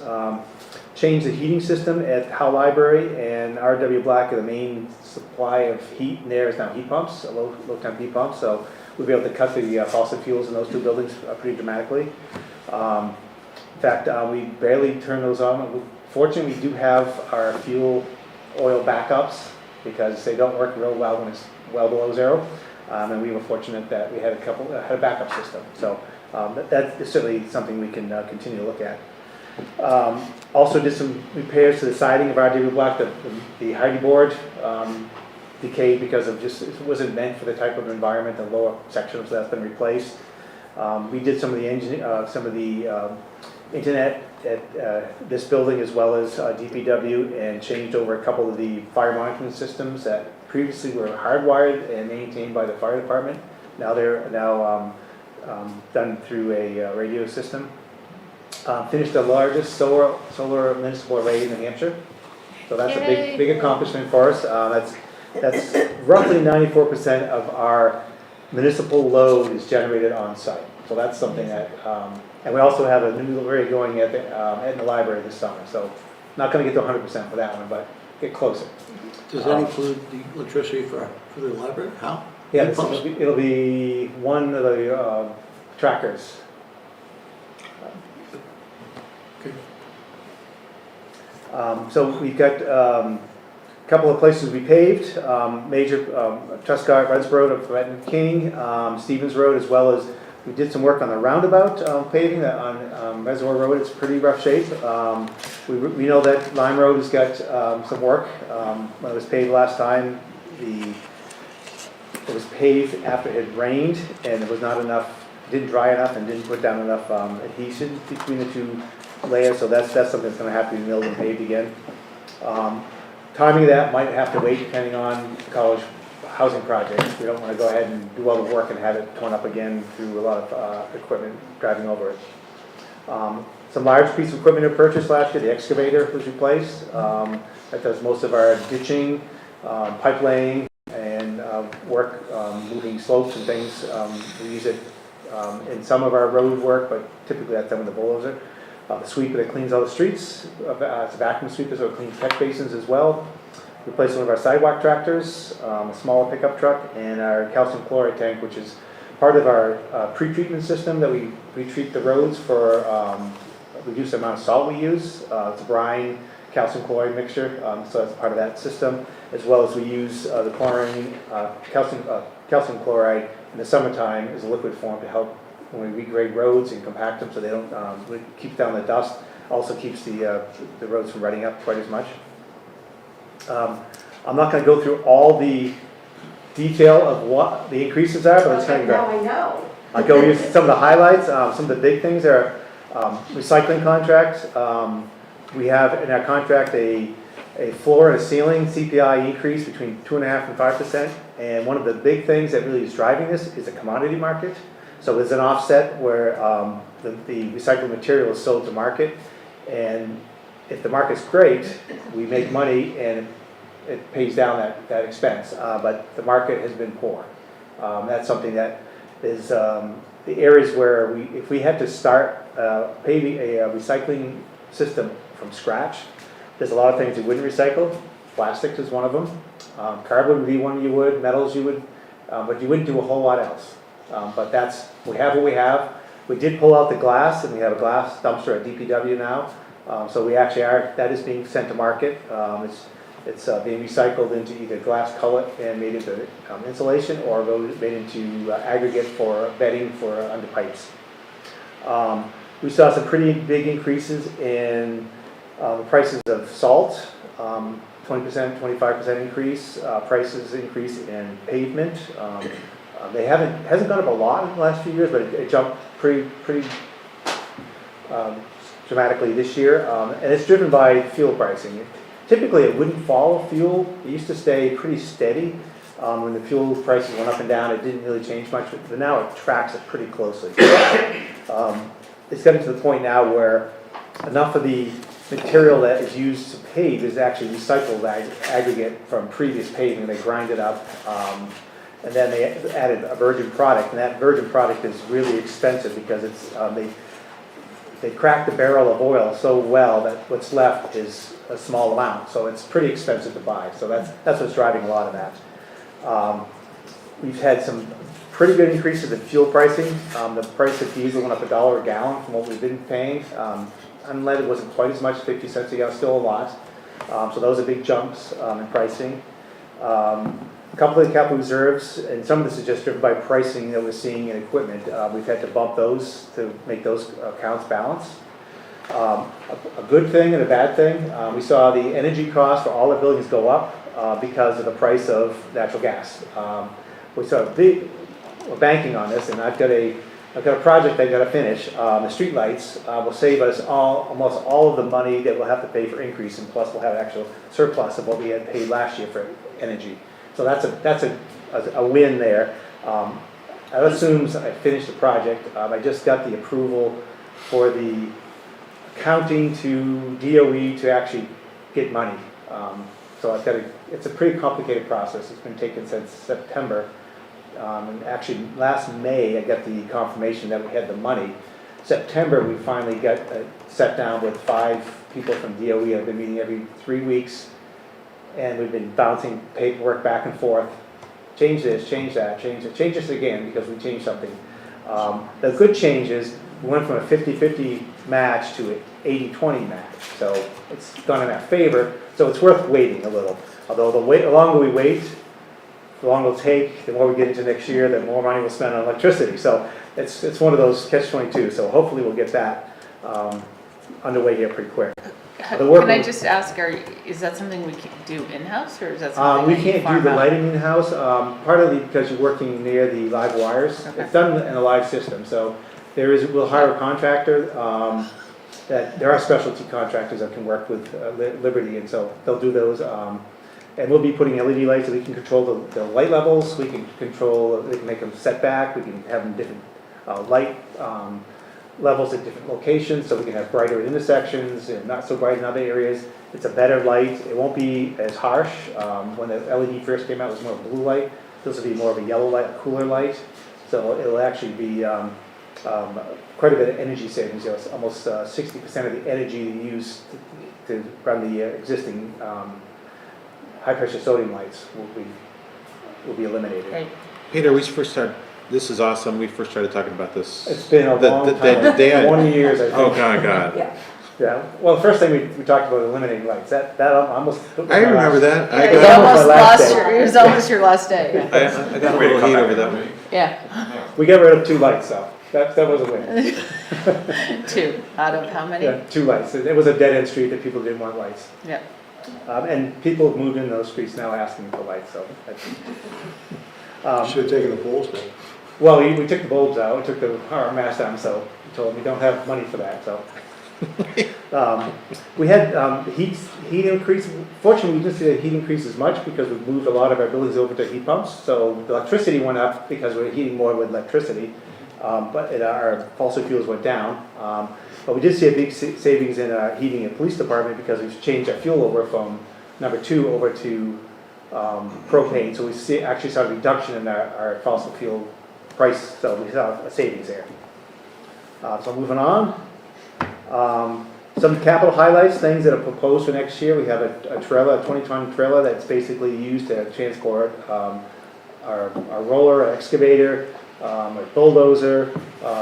Anytime we have to move the huts for John, Jersey barriers, those sort of things for moving heavy materials around. One of the sidewalk tractors, there's 3 of them. We've cycled them so that one goes, the next, and then the following year we should see one coming up. We just did one as a lease purchase, so this will be the last one for a while. This will be the 3rd one that does it downtown, the smaller one, does its narrow spaces. So that'll be going next year. 2 6-wheel dump trucks.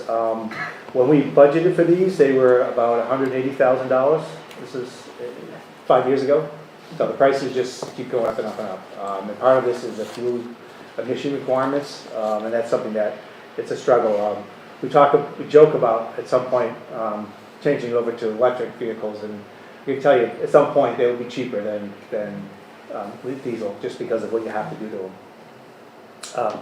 So the building capital, we have some carpeting in RW Black. There's a bunch of areas a couple of rooms that are pretty worn out. So this is something that was planned in the CIP many years ago.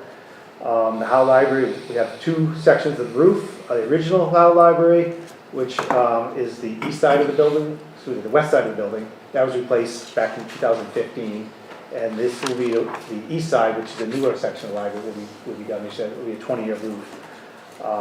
And the other last thing in the capital is the school flashers, school zone flashlights. Right now they're about 15 years old. They're tough to keep working because we can't find parts for them, and they are difficult to program. So these will be able to be programmed, and it'll be something that'll will last us for at least 15 years. Some project goals. Well, these are goals. I can't say they're going to necessarily all get done. Some of these are from last year, and the last biggest thing was what drove a lot of these is our staffing level. So we have 3 sidewalk sections we were hoping to do last year. Verona, Willow Springs, from Verona to Willow Springs from East Wheelock.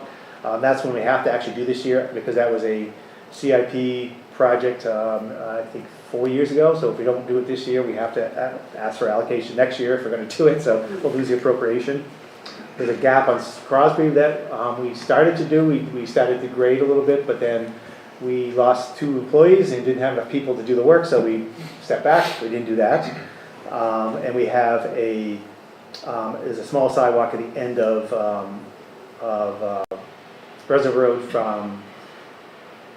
from Ledge Road to the Strong Trail. There's a sidewalk section that was planned as part of the bike ped master plan. And the next project is one that actually is funded by the college. There may be some town funds because the pricing has gone up since we've got the funds, which will be basically taking the east side of the green and making formalized parking with curbing, replacing the sidewalk, making it a 1-lane road with parking that's special event parking only, and a counterflow lane, not my idea, but counterflow lane. Contraflow, right? Counterflow lane, yes, for bicycles on the west side of the road. If it doesn't work, it's just paint, so it can come off. So that's planned this summer. We were intended to do it last summer, but the timing was we had to start after commencement, have to stop with a second commencement, and then start and be done before school started. So there really wasn't a window there. So it didn't work out. And we didn't work out the details of the financing until it was too late. So we got 2 roofs. I mentioned the east side of the Howell Library. We also have a roof on RW Black. That is in this year's budget. That was in, we've had to patch it a couple of years ago. It's got a leak, but that's planned to be replaced. We've been working on this off and on for many years. Now we actually have some momentum to work on a work order asset management system. That's part of the plan that some of the grant money that Christina got through the ARPA funds is actually to actually take that information, put it into what we have as a work order system, allow us to track our work. Right now, it's work gets done on paper and it's in a book somewhere. Finding it's a lot of fun, particularly right now because they've torn up the tiles and they can't find anything right now. It's a dusty mess. So moving away from that would be great. We have work to do at DPW, which will modify the parking and do some fencing. We've got some sewer work. One of the things, a big project we have with the utility crew this year is to replace the water main on Summer Street. That's 1893. It's original pipe from when the system was actually built. It's in pretty tough shape. It's been a challenge. In 25 years, it's only been one person at a time. So it's tough. Like you're trying to figure out how to plug the dike. It's been quite a bit of a challenge.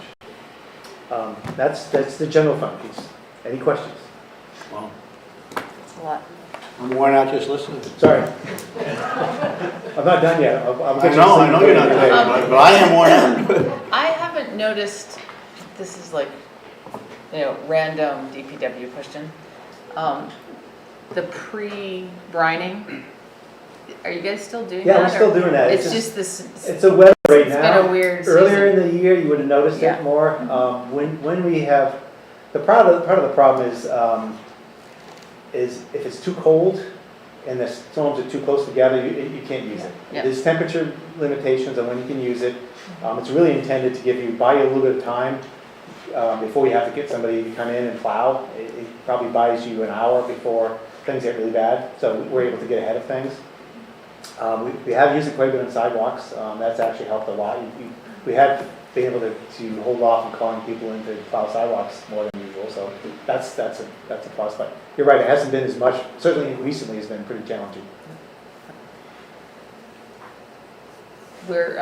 There's some interesting research being done at the college using beets. Have you seen that? I haven't seen it, but we actually did years ago. We use molasses. Beets. Yeah. We use molasses in mixing it, and we did use beets for a little while. It was very expensive. That's the only thing. It works. It's really a trade-off of expense. It's not less corrosive because it doesn't corrode vehicles. It doesn't kill the grass. And you get deer love it too. They like salt too, so it doesn't matter. They like anything in Hanover. I have them walking on my walkway. Licking the road, so it's used at a low rate. So Corella did a bunch of research years ago looking at different types of materials, and there's actually a good book that was written by a local gentleman that looked at all those things and beets, brine, beer. Waste? Not from the fraternity, that's not gonna work. Because I think some of that's urea in it too. And they do look at urea too, that's another one. Okay, well, sorry, I didn't mean to get on the topic. Sorry, there's a lot of stuff here, sorry. I can see that line item now, liquid ingredient. Yes, don't lick, yeah. We all know what it is. Others, okay? Good. Sure. You want on this stuff? Sure. Yeah, Kerry Callahan. Question on the revenue side, it looks like last year, I'm wondering if this is the College Street project.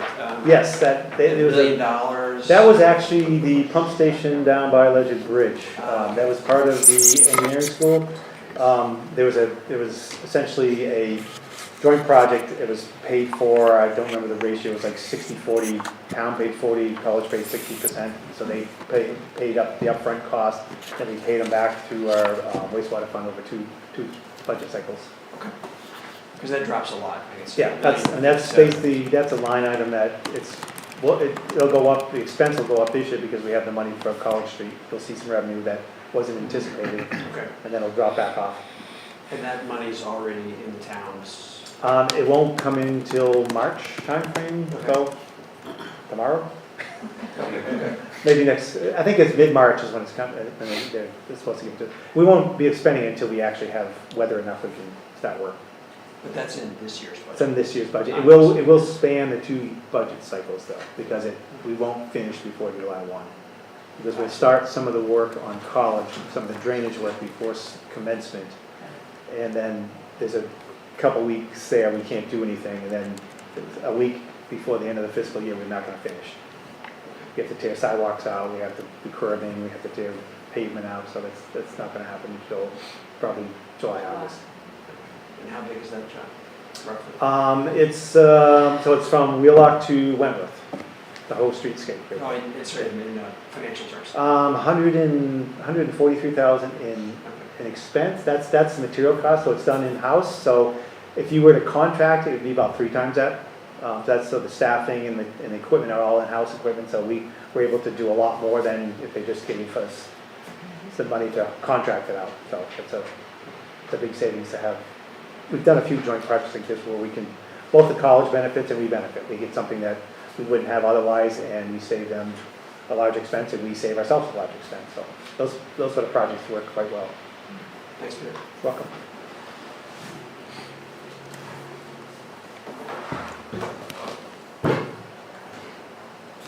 So first of all, Kari Asmus, thank you for giving so much detail. That has diminished my number of questions significantly. So I try not to give too much detail. I didn't want to put Peter to sleep. Well, but if it's in writing, you don't. Yeah, so you can look it up. That was helpful. So you may have heard I have this fiscal year 23 question that I'm Yep. asking everybody. And your budget as presented in the spreadsheet is a little bit, even more of a challenge because it's your historical DPW budget plus the town buildings, facilities, all in one. Right. Now, is that correct? Yeah, everything's together. Yes, okay. And so if I combined the 2 budgets from last year and compared it to, the total appropriations here, then there's this 824, that there's more, 824,000 more dollars of appropriations here than what we approved. But again, part of that would be the insurance that has been added, but just, do you have any other sense of things that could be contributing to that? I mean, you heard earlier that maybe unanticipated funds could be in here now. Yeah, I think as far as some of the money was, the way it was encumbered from previous years, I think sometimes they will show as it was this year's budget, and actually it was an encumbered money that got rolled in. We Yes. saw some of that, and there was some confusion in that, Yes. I know early on, and there was quite a bit, I'm sure Ellen's still trying to unwind some of those things. It was a challenge, certainly at beginning of this fiscal year, we ran into some of that. Okay. That might be a big driver of that. Uh-huh. And there are some things, like you said, some of the Yeah, flex benefits were moved over. before, They yeah. weren't historically in department budgets, they were carried in the HR budget, so it makes sense to show them where they are, but we never saw them that way. No, I just was sort of looking for areas to help me look, if I get into the forensics sort of it. Then to look at the specifics of the spreadsheets, I noticed that there are some salary lines that are going up, it seems like quite a bit, like DPW administration full-time salaries is, going up by, $150,000, but then, you go to something like highway full-time salaries, and it's actually, decreasing by 30,000. There's some mistakes in those that'll be adjusted. Okay, and that's what I was So one of wondering. the things is in the admin, one of the salaries was budgeted there when it actually historically has been budgeted in other places. So it'll be moved over, it was broken up between water and wastewater, but it was, in this budget, shown in admin. I believe will be moved over to water and wastewater, so they'll see that drop. Okay. That's one thing. That probably, okay. And I think the highway one, I'm not sure exactly why what's shown as the budget for last year is as high as it is, but that's not what our salary schedule shows, so I'm not sure exactly where that came from. Yeah, and But the appropriation looking for next year is in the ballpark of what it should be. So that's correct.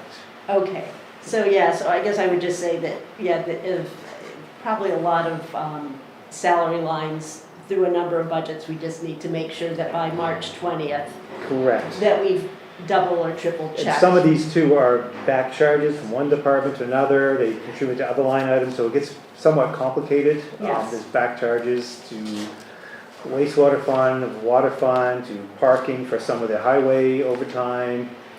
There's a bunch of things coming from, that go back and forth from the admin budget charges into water and wastewater, that same sort of thing with this. Those numbers do need to double check, but. Yeah. And for whatever it's worth, I mean, one of the things we're trying to do is exactly this, because is basically not only assume that the salary and wage lines for this coming year is built off of the last year, but we're basically rebuilding each of those department by department to make sure that what we introduce this year is based on what we know it is going to actually be. And so there's gonna be some variations, like Pete says, there's some different things charged in different places, and so you're definitely right on the double or triple checking, which is part of what's slowing down producing the finalized numbers, but it seems worth doing.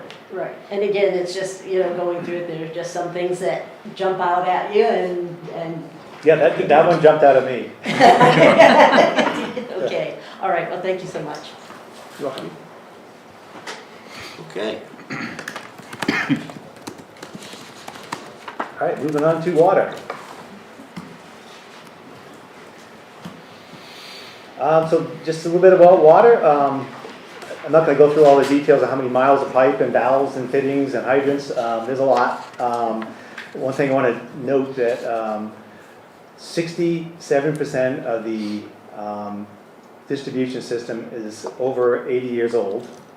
That's something to know about. 40% is over 130 years old.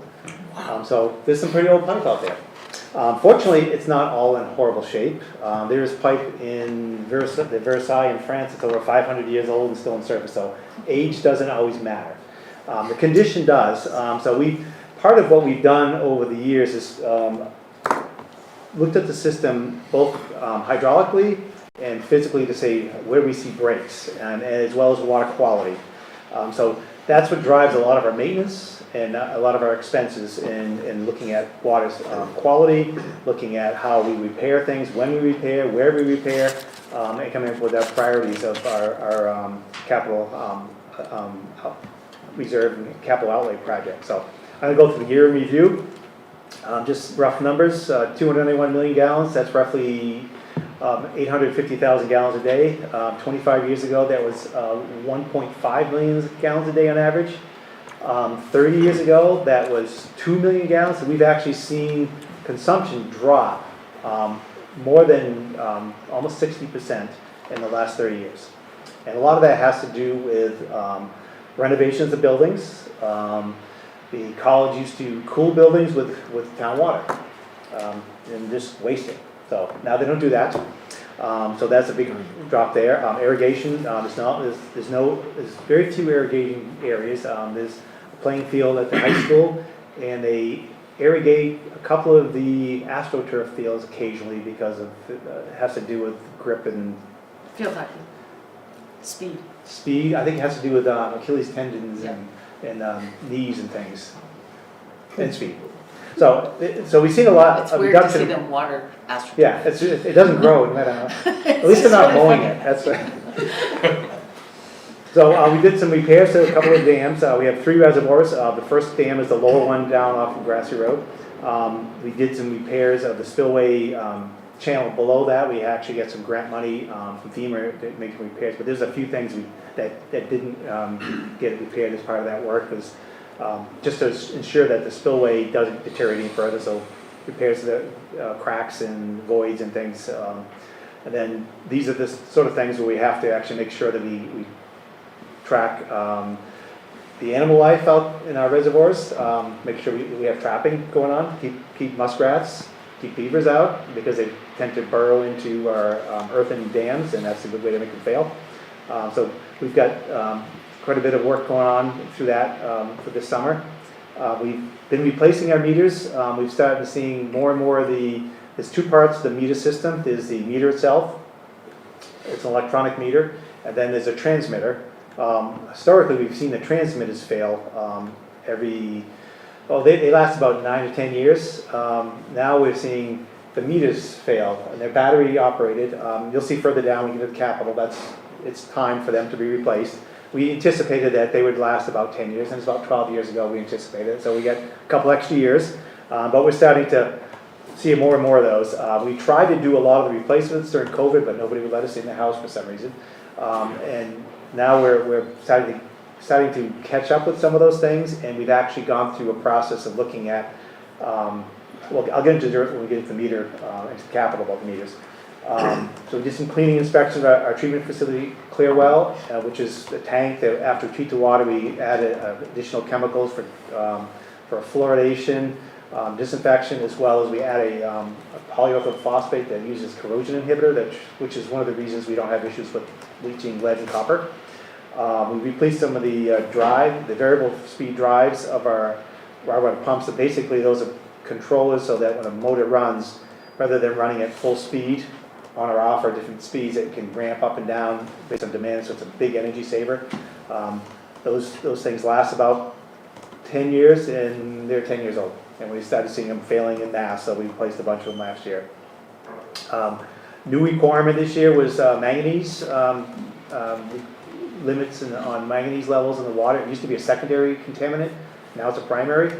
So we have installed an analyzer, and we are able to keep our manganese levels at a pretty low level. And it's a naturally occurring mineral, but it runs, you find it in water where you find iron, and this is the type of rock around, and the soils around here are high in iron and manganese, but we have a very good treatment process that actually keeps them in check. We're working with Lebanon on an interconnection. We've got 2 connections already, but one of them is just a valve down on South Main Street, and the other one is up by the Go-Go Mart, headed up the DHMC, where we have a pressure reducer. There were some problems in Lebanon a couple years ago where a valve in the main treatment plant was failing, and they were concerned about losing water, so they were looking for additional supply. This allows both communities to have a backup. It's likely we're going to use it first because we're going to paint a tank, and we're going to need water from them to paint the tank because we'll have to take the tank offline. So we've done a few replacements of. I was talking about the meters.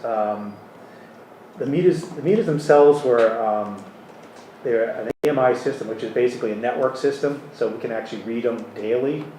They read every 15 minutes with a data set once a day, so we don't actually spy on people. We can't spy on people, not that we would, but the way the system's set up, that way we can actually track leaks.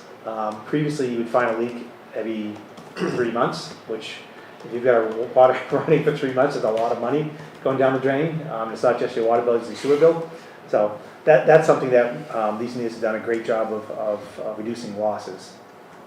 Going on a little bit further, some of the things we applied for some grants. Actually, I'll give Christina credit for all these. Lead replacement planning, I talked about it last night. The lead service inventorying of all the potential lead services. It's actually inventorying all the services. And the way the current regulation is, if we encounter lead in any portion of a pipe service line, we have to replace the service line from the main to the meter in the house, which is a change. Previously it was just to the property line, now it's to the meter. So hopefully we don't find many, because that becomes very difficult. And it's not so bad the price of, one thing is the price, but it's difficult when you start getting out private property and digging up people's lawns and restoring them. That's going to be an issue. Well, we part of the project that we put a pre-application in for the $7.8 million SRF loan. That's a project that will start in the areas of town where we know we have old pipe, where there's likely to be lead, if there's going to be lead. This neighborhood over back here is one area that we'll target first. Road Ferry Road is another area that we found lead in those in the past, lead goosenecks in the past. So there's a bunch of moving parts in that. So that was originally a project that was done in 2000. We had a loan. We paid it off last year, so we have bonding capacity for this project. We have potential loan forgiveness depending on how much. This is kind of a plus and minus. If we don't find lead, we don't get as much grant money, but if we don't find lead, we can actually replace pipe that's 100 years old. So I'd rather not find lead and replace the old pipe. So we have an ARPA grant that will get us a portion of the distribution system paid off upfront, so that'll cut the cost for that. We've also applied for the asset management grant for the water. We have not received that yet. That's another grant will come hopefully sometime this fall. I think, is it this fall? We have to reapply. Oh, yeah. They said, no. We'll apply in the next round. So like I mentioned, last year we placed the water line on Hilton Field. There was a section of old line that we replaced from the end of Rope Ferry down to the corner of Hilton Field Lane. At the same time as highway, we did the parking for the Pine Park. Painted a bunch of hydrants, exercised a lot of valves, flushed a lot of main, had fewer breaks, which is a good thing. Every time I say that, we have a break. But we've seen fewer and fewer issues, although the one area that we keep seeing breaks is Low Road. We had a break this winter. We've had a dozen. And it's a relatively new line, somebody put in the 70s, but it had to do with the way it was bedded. So those are some of the highlights of last year. I'm not going to go through all the detail of all the operating. I'm just hit some of the high points of where the expenses are. We've seen some major increases in chemical costs, and that's been a big driver of some of the big increases. We've had some big increases of materials. Piping is doubled, and we ordered pipe last February. We got it a couple weeks ago. So it's long delays, real expensive. So hopefully that's not the way projects are going to go. So we're trying to stay ahead of those things.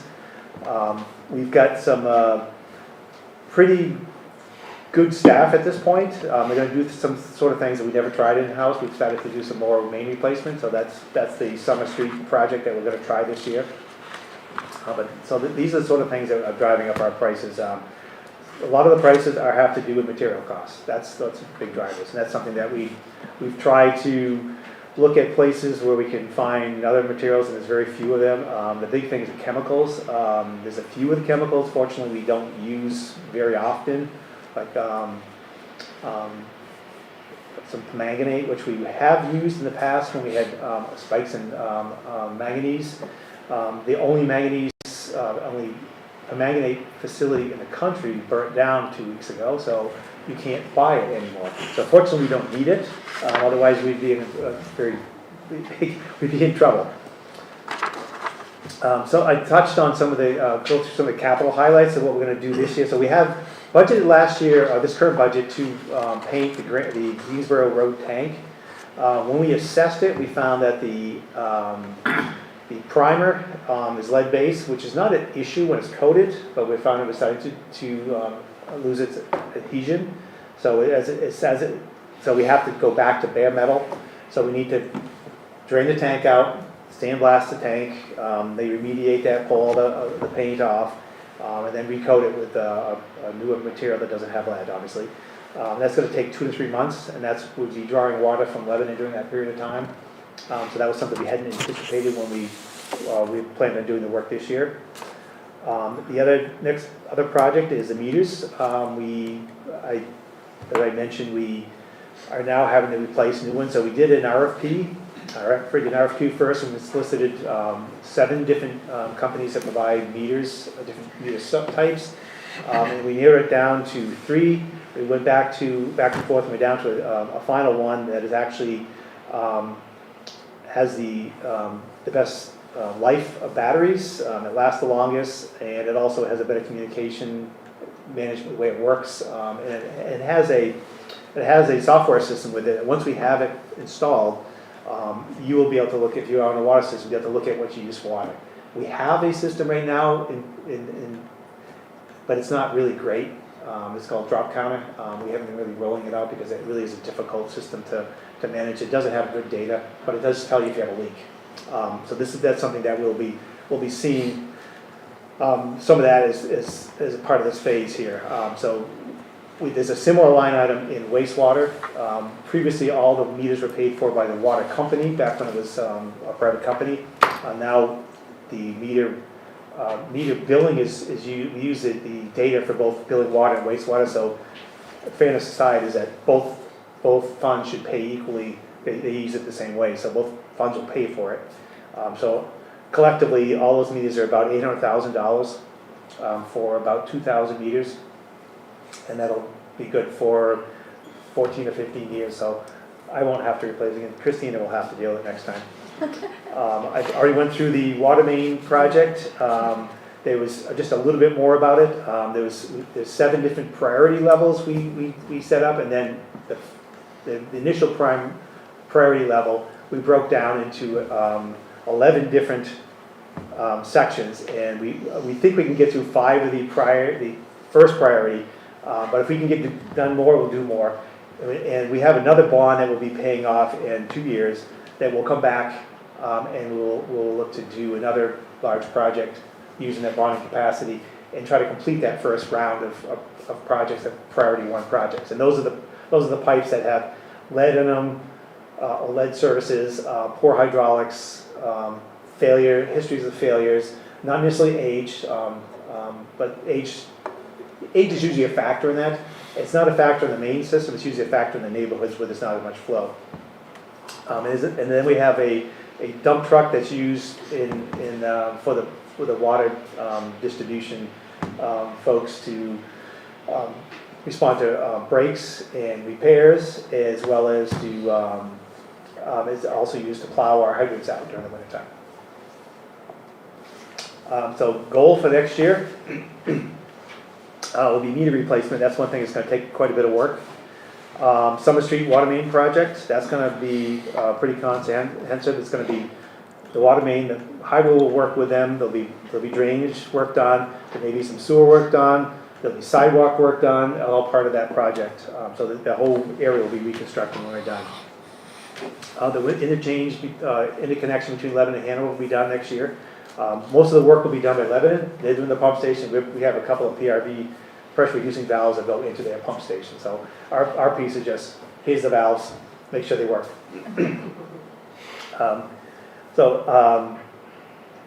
The gatehouse, we have to clean the gatehouse. So we have a pretty interesting, this structure is about 30 feet deep.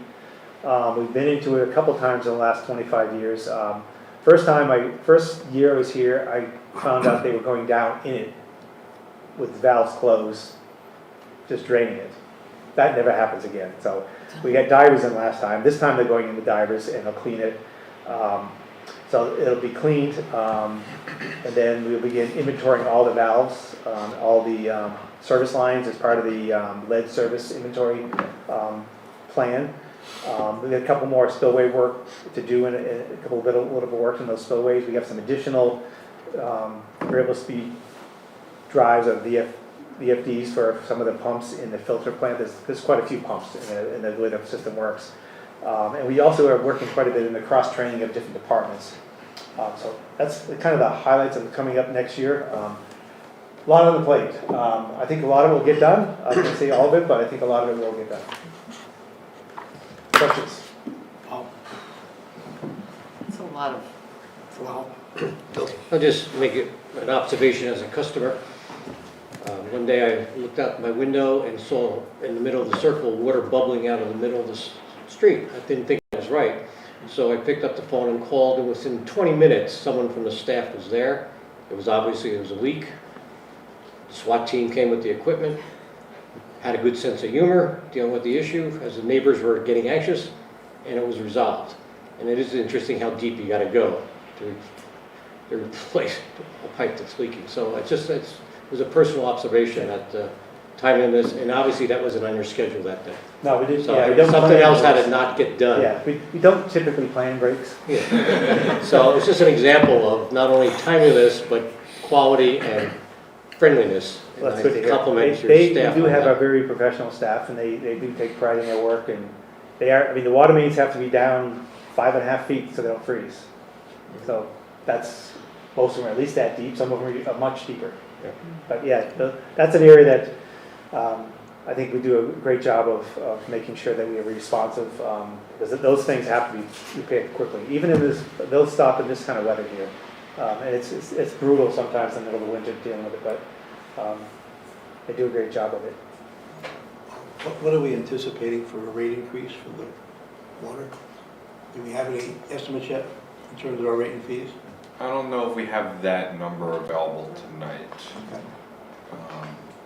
But these costs are obviously going up at the same rate that a lot of, or more than the general inflation rate. So I would expect that that rate would go up significantly.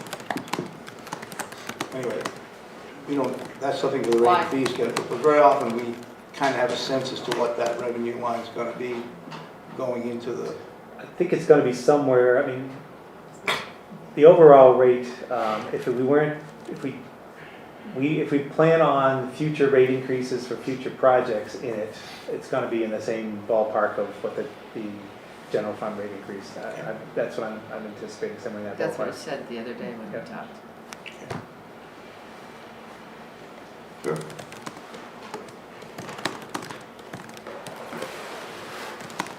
Kari Asmus. I was looking at the spreadsheet, so the budget that's presented, revenues aren't quite equaling appropriations yet. So do you have a sense for where the additional, I mean, would that gap be in an increase in the? When the spreadsheets were put together, we didn't have the rate increases for salaries in that. So we will have to increase the meter charges and the consumption charges. To the primary driver then is the salary increases that you Yes. for. Okay. And do you anticipate that you'll be using any undesignated fund balance? That's not the plan. The plan is to Okay, use. but right now, Yeah. not. Okay. Okay, thanks.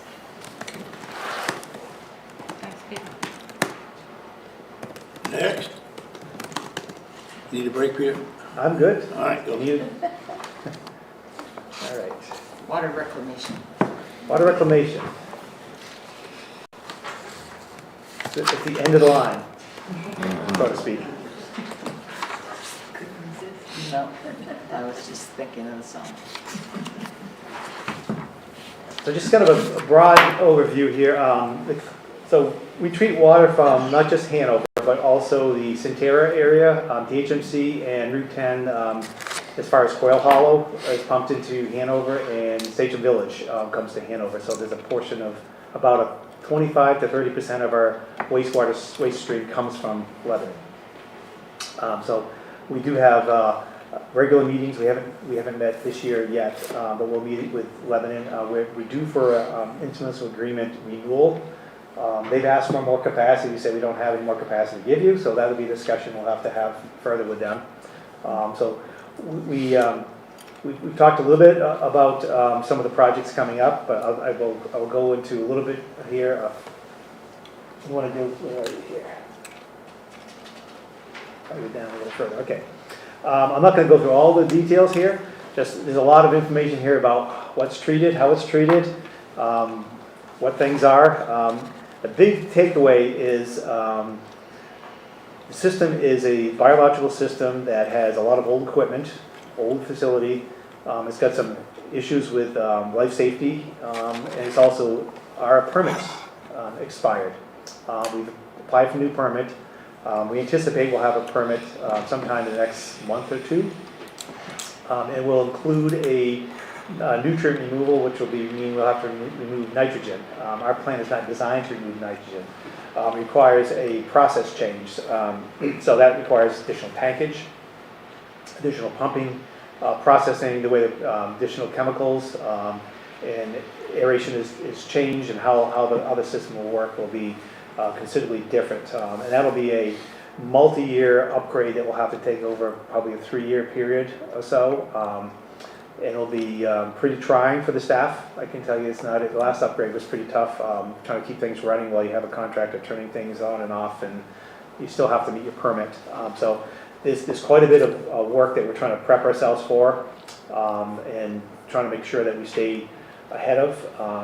We're down 2 staff there. One of our operators actually went to work at the water treatment facility, so that was a good thing for water treatment, bad thing for wastewater.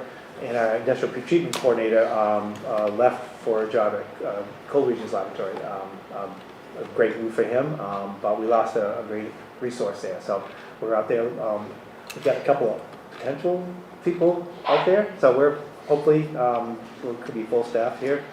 So let's go back into some of the highlights. The big driver is the chemical cost and electricity. So the wastewater facility is the single largest user of electricity in the municipal portfolio of facilities. And we've seen some pretty dramatic increases. And it's just it's an energy-driven system. It's really pumps moving solids and liquids and air. So if you want to think about it, it's taking water and moving in all kinds of different directions, a certain way, and adding a lot of chemicals to remove other chemicals and biology. And so we've seen prices in polymer, which we use to thicken the sludge, up 20%. Disinfection almost doubling. That's the that was one of the drivers in the water treatment, is the disinfection almost doubling. pH adjustment up 30%, and just our lab chemicals up like $12,000, and that's a budget that was about $12,000. So it almost doubled that budget for lab chemicals. Looking to transfer to reserve about $19,000 to continue to balance. This could change depending on the capital project, and there may be some things that we can reduce that number over time. We've been looking at that, say potentially take some of the things that are in the capital reserve appropriation and push them to a future project. We'll have to have that discussion if it makes sense, because they're typically things that fail around the same time frame, so they'd be replaced around the same time, so it would make more sense to do a larger project out 10, 15, 20 years from now, rather than budget to try to do that. And we may be able to reduce the transfer to reserves, which will help when we look at our future rates. That's something that we can actually put into play when we start talking about rates. Peter, this is just you show electricity going up. So we state that we provide 95% of the town's electricity needs from our solar fields. So this facility must not be included in that. So it's complicated. So the way the system works now is, so we buy wholesale power, but during the time frames we get into the winter months, we do what we call a hedge contract. I'll buy power from a broker that is a fixed rate, so the prices can go from 3 cents a kilowatt to 50 cents a kilowatt, $2 a kilowatt. When it gets really cold, the price goes through the roof. This winter, it didn't happen, which we went all our energy back to Liberty. The problem is that the overall increase in electricity has gone up. We were seeing wholesale prices around 3 cents a kilowatt, now we're seeing 6 cents. So it's almost doubled, and that's the low now. There are times it goes negative, that happens. But by and large, we're seeing the prices considerably higher than we historically have. And that's largely driven by natural gas prices. And if natural gas prices drop back down, the prices of electricity will drop back down. So that's a big driver of that. And the way we do this is that even though we have solar, so the solar fields we have are, if we have solar in the building like this facility, it's behind the meter. So behind the meter reduces your load, so you're not buying power. The water plant's behind the meter, DPW is behind the meter, so they use the energy before it leaves the building and have an excess. Wastewater facility has solar on the roof, but they use it before behind the meter, but they still need a lot more energy. So the solar field, the second solar field up behind the water plant, is called group host. To be a group host, you have to be a default energy customer. So they charge us the default energy price. And if we can buy it wholesale, I can actually sell our energy to the market at the Liberty price and buy it at the wholesale price. So it's actually, it would be a lot worse if we weren't doing this. That's the short way of saying it. It could be a lot worse. But it's a complicated scenario how we figure that out. Okay, thank you.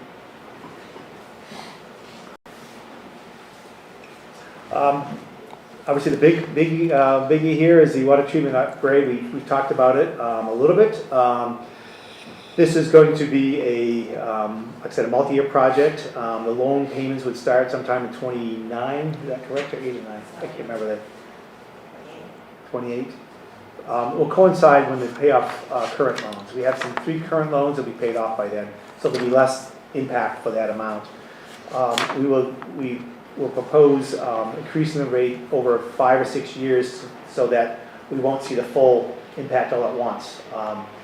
As well as we'll have to look at some of the reduction in contributions to the CIP that actually can help us, as well as keep some of the money that as we increase the rates, if we take the excess and put it into reserve, we can use that to actually pay down the upfront cost. So there's a bunch of things we have to look at the financing to potentially save money in rates overall. So this just a summary of this project is really the driver is primarily the age of the facility. Our headworks is failing. There's electrical duct banks that you can't get near because there's ground wires that could kill you if you open a cover, so we stay away from those. We have air quality issues in the offices that it's tough to go down there. I mean, I commend the folks that work there. It's a tough place to work. And then the real big driver is the nitrogen removal. That's probably 60% of the cost. If we had done this project or had been required to do this project, say 5 years ago, the price would have been about a quarter of this. This is what pricing has done. When we started looking at this project 3 years ago, we were looking at a $15 million project. So every time we talked to the engineer, the price kept going up and up, so we stopped talking to him. So it's something that it's not going to go away, but I think we'll have a good plan on how to have less impact on the rates. The nice thing, well, it's nice in overall. If you look at our rates, we're well below what the state average is, so we have some capacity. If you're looking at what other communities pay, even looking at what Lebanon pays, some of their rates almost double what we pay.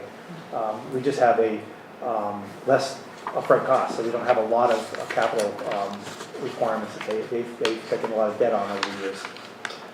We have a truck, which is a four-wheel drive vehicle that does used for maintaining the pump stations. There's a crane on the back for pulling pumps. It's a service truck, so it has a lot of places for fittings and things for working on equipment. So that's a fairly expensive, but it's something that will last quite a bit of 10 or 15 years. And the other big thing is the phase 1 of water meter mirror twin of the water project. So upcoming goals for next year is we've got a few things going on, obviously. The permit, that's a big one. And looking at how we actually move forward with filling the 2 positions. I think we have, fingers crossed, we'll have those filled before we get too far along. We have one of the digesters that needs to be cleaned. We put it off, and it looks like it's something we'll do this year. And that was something we did ourselves last time. It was something we swore we'd never do again ourselves. It was a pretty difficult project. We still continue to burn, generate methane and use it to heat the sludge, which actually reduces the amount of sludge you generate, so it's actually a win-win. And it's not releasing methane into the atmosphere, which is a greenhouse gas. And then we have to work, like I said, with the City of Lebanon on our upgrade of our intermunicipal agreement update. And it had a 10-year term. It has 5-year renewals. We can renew it for 5 years as is. That's something we'll have to talk to them about. It might be something that we'll have to bring to the board as we talk to the facility folks over in Lebanon.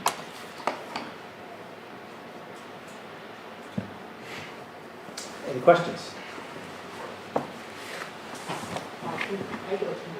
Board, any questions? Go ahead. So similar to the last one, if you look at your bottom lines, at this point for this fund, revenues are about $100,000 more than appropriations, which is the opposite. So are you thinking that you'll find another $100,000 of appropriations, or that? Well, no, that would be starting of setting money aside. Okay. So that's something that was, we hadn't actually raised those rates. They tend to be, it's hard to really factor, because you're trying to build a budget on what people might use, and it's always difficult. Yeah. Trying to figure out what they're actually going to use. There's more revenue there that would allow us to actually help build up our rates so that we have enough to offset future rate increases. Yes, and in that situation, then I don't think you'd be looking at using undesignated fund balance No. for some reason, no.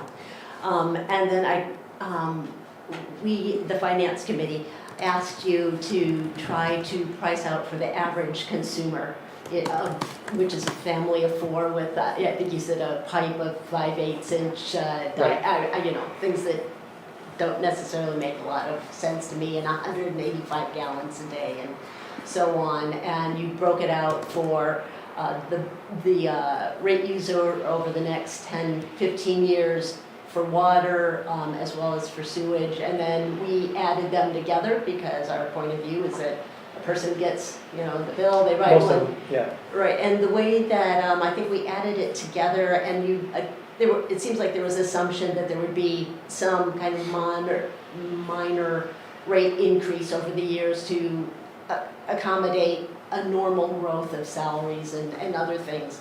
But it looked like the end result was that over the next 10 years, the average increase for an average user would be $40 a year, which seemed incredibly reasonable to our group, considering the challenges Right. of Fortunately- upgrading the systems. Fortunately, we have time to plan, so if we pass a bond for $22 million, for these two bonds, we don't start paying them back for 5 years. So you have, if you build it over time, by the time that comes in 5 years, those rate increases are relatively minor. You're paying it, basically building it up ahead of time. Right, so I it think just, I think that it's been Good planning. Yeah, but it's been projects out there that I think have created a lot of anxiety. What is the impact of this going to be? But because of the planning, I think that we should, all be able to take a little bit of a deep breath and, and start to let others know as well. And then there is still the question of whether or not some of the undesignated fund balance that is built up. I mean, there's a little asterisk, but there's $1 million there that could reduce the cost of the bond. I mean, that may or may not be the best use of those funds, Yeah, the last bond, we did we did a combination of, we had money in reserve, we pulled out, we had fund balance, and we had the bond payments, and we rolled them together, so we actually kept the rates relatively modest by doing that upfront. So, again, I think that we've had a lot of anxiety about this, and that it doesn't look like that was warranted. Well, it was when you started looking at it. So that's why we looked at it that way. Yeah, and I guess the last thing that the finance committee was considering was that, of course, when you take a bond to town meeting, it requires a 3/5 approval of those in attendance, and you have the little piece of paper, and we were, wondering if there was the ability, I mean, if you're doing two, and the statute sort of says you discuss, you vote, you keep the bond, Keep it open for- and so we were just, of course, encouraging you to, talk with the moderator and just to have things be as well coordinated there as you have obviously done with the finance. Thank you. You're welcome.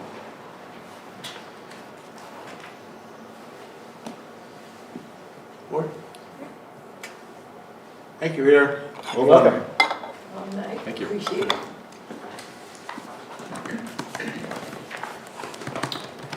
Now, one of the more serious budget items.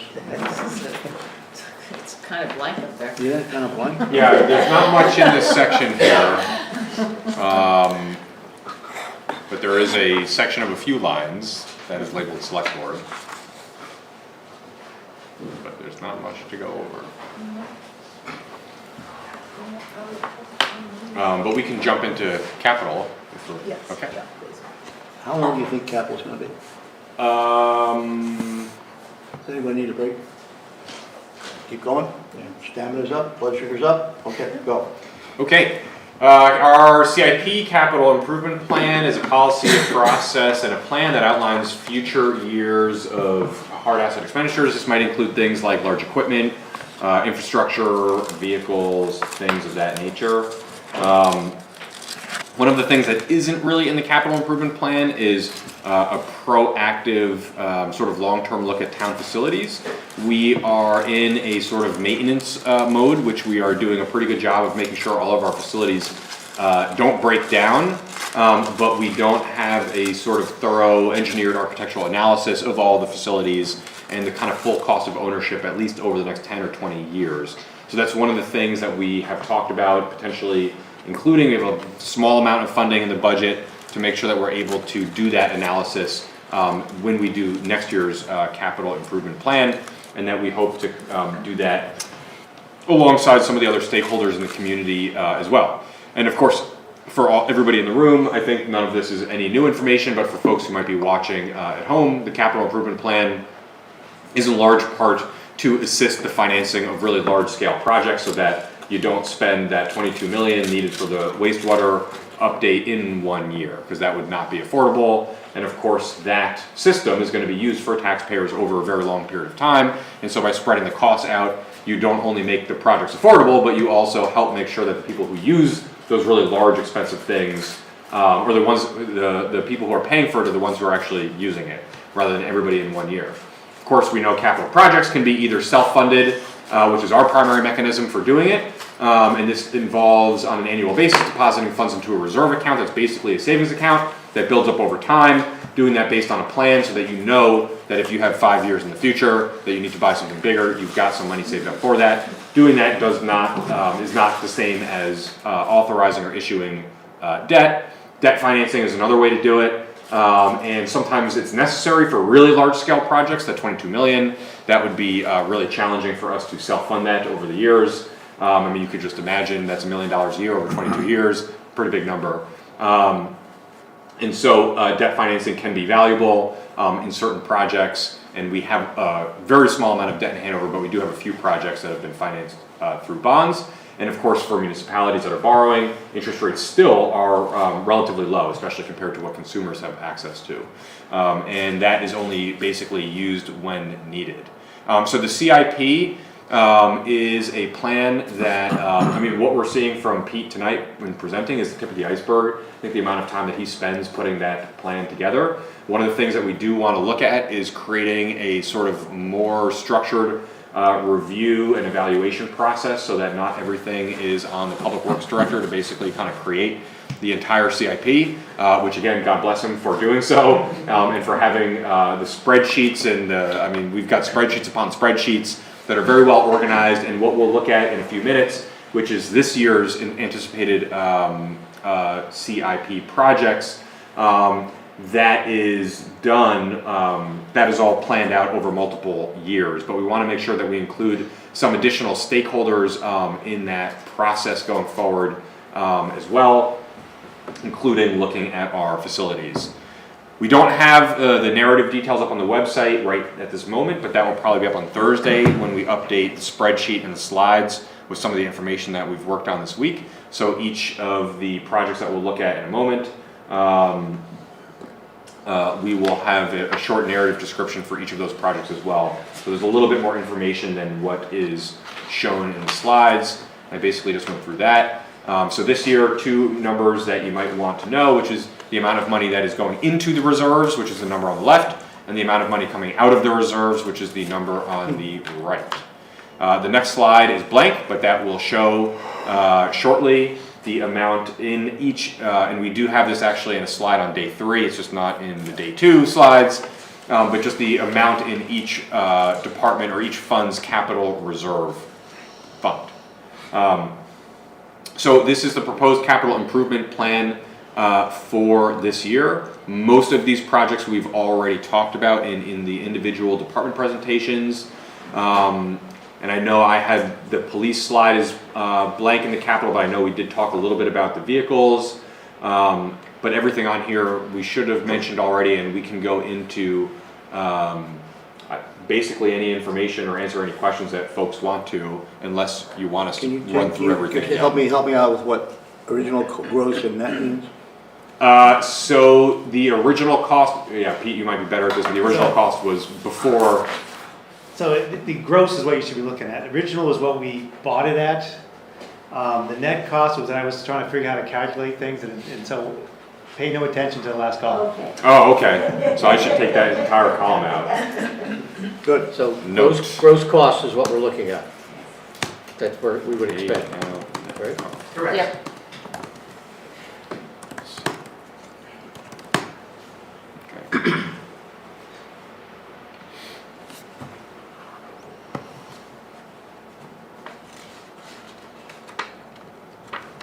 Somewhat unusual for the transfer in and transfer out to be so close to each other. That's not usually the case. But I'm not saying it's wrong. Huh? Sometimes it's 100,000 off, right? Oh, it's usually, well, again, one of the reasons we do this is because a lot of times the transfer out, which is actually what we buy, can be significantly different year to year. So it's just, I think it's somewhat unusual to see them this close. One can be bigger than the other any given year. But Right. the whole purpose of the program is to level it out. Or it's stabilized over the multiple. Yeah, right. and this does it by itself this year. Which is good.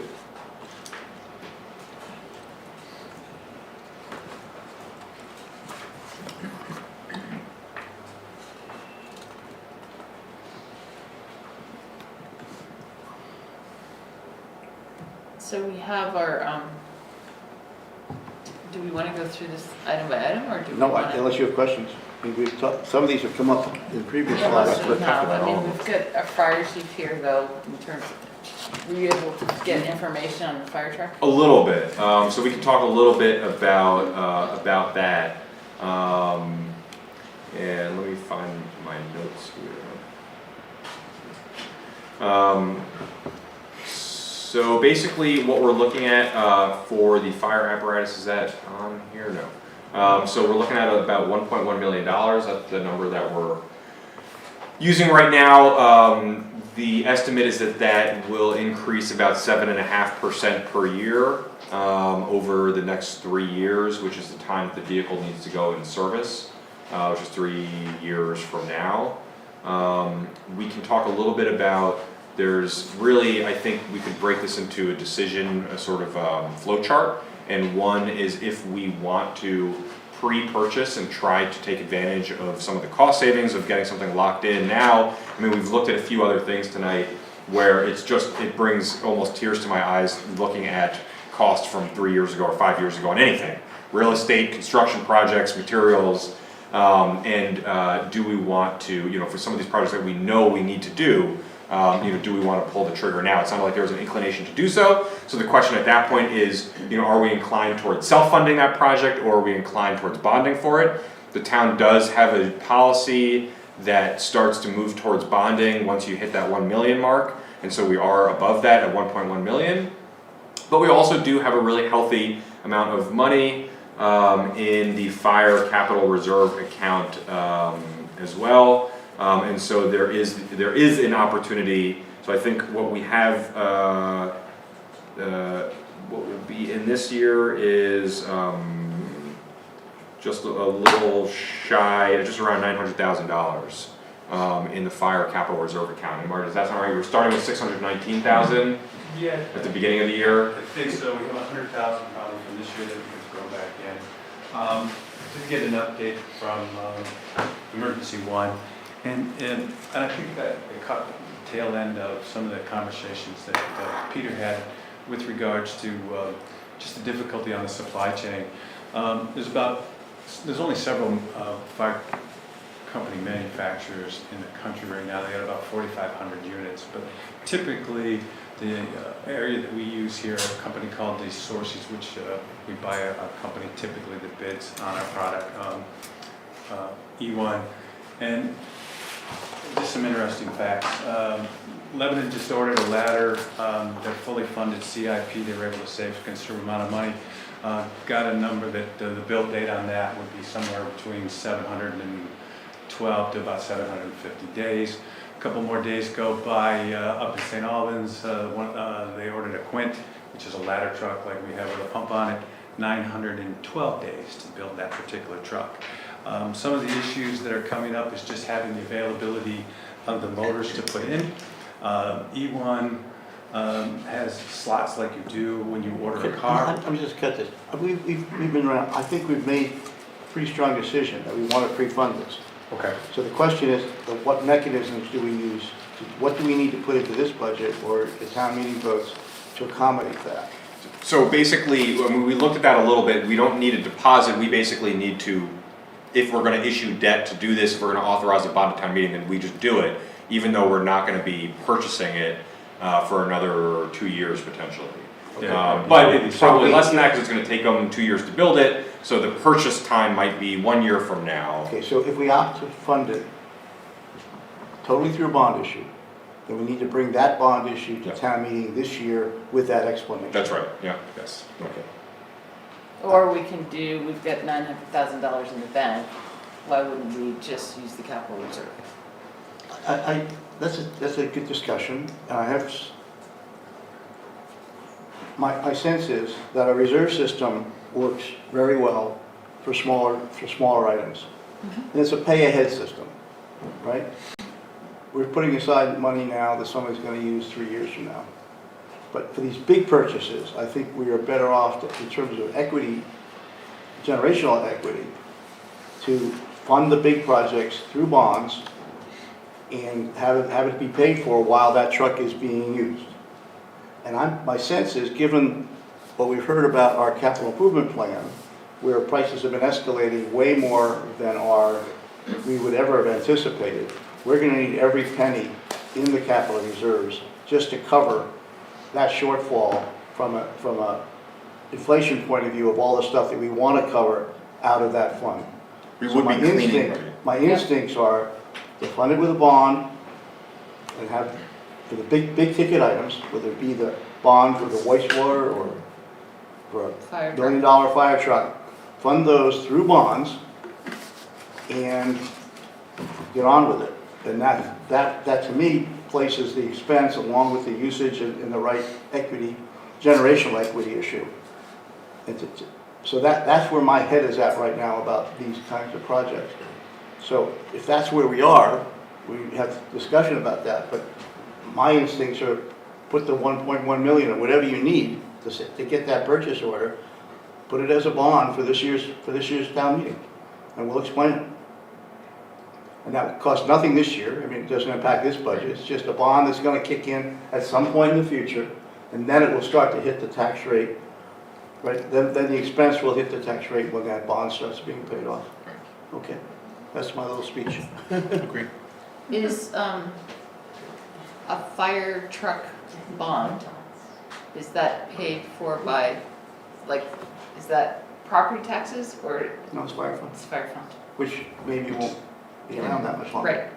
So. But it would be a fire fund. It would be a fire fund bond in this environment. So anyway, that's kind of where my head is in terms of dealing with this one and also these other bonds relative to the 22 million. Yeah, 22 million, 8 million, Yeah. that's, And that has to be money. the reason I wouldn't be using capital reserves is because I think we're going to need every penny of that within our CIP for the smaller price tag items over the next 6 years because of inflation. Anyway, Carrie, question about that? Yes. So, I mean, I agree with everything you just said, Peter. I mean, one of the things we were looking at when we first had this engine 4 in the CIP, we thought it was going to cost $400,000. And, you know, over the 10-year period, its price has tripled.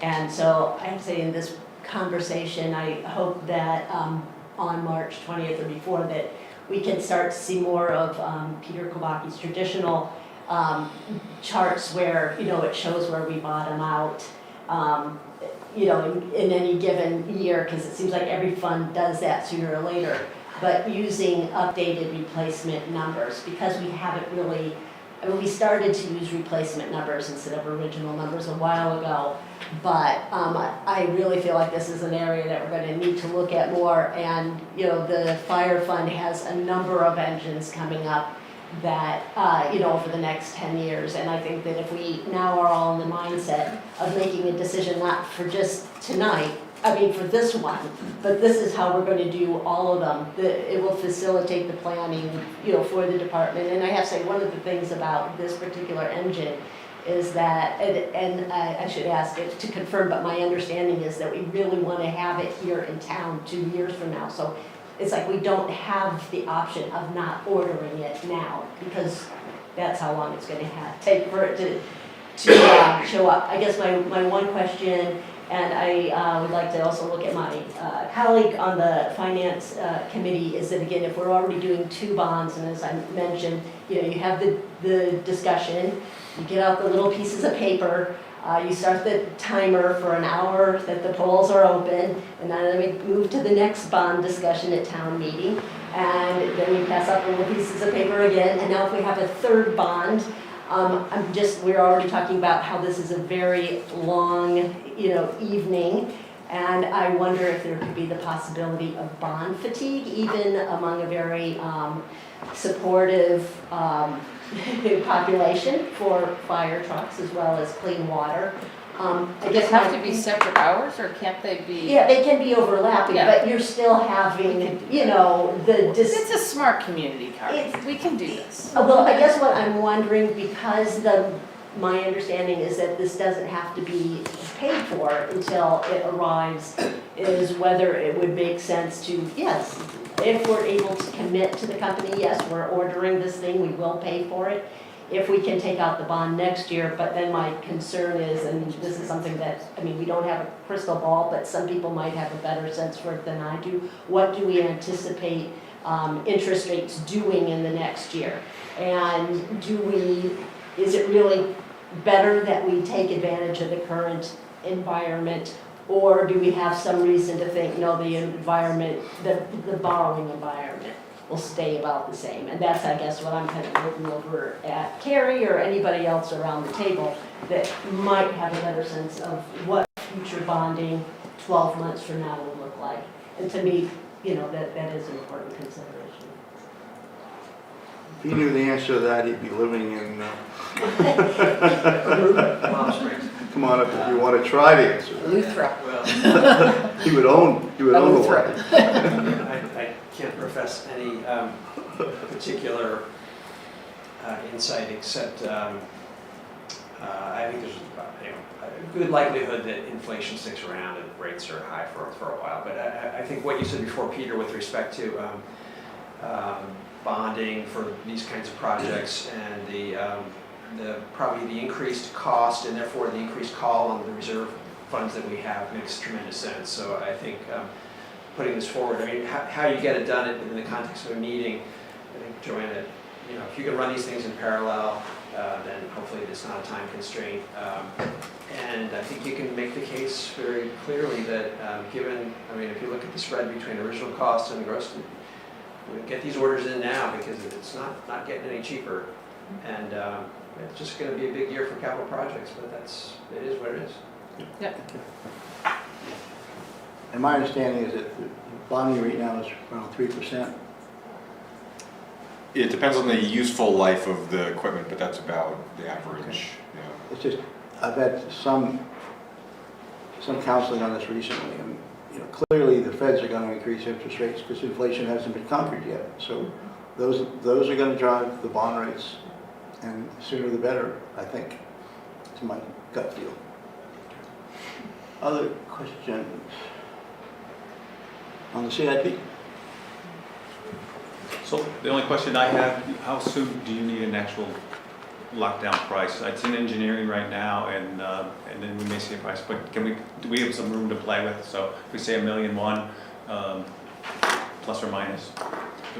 As soon as possible, I think, because we want to come back for March 20th with the documentation. I think you don't want to underestimate it, Chief. You know, if you get the bonding issues, we don't spend it all.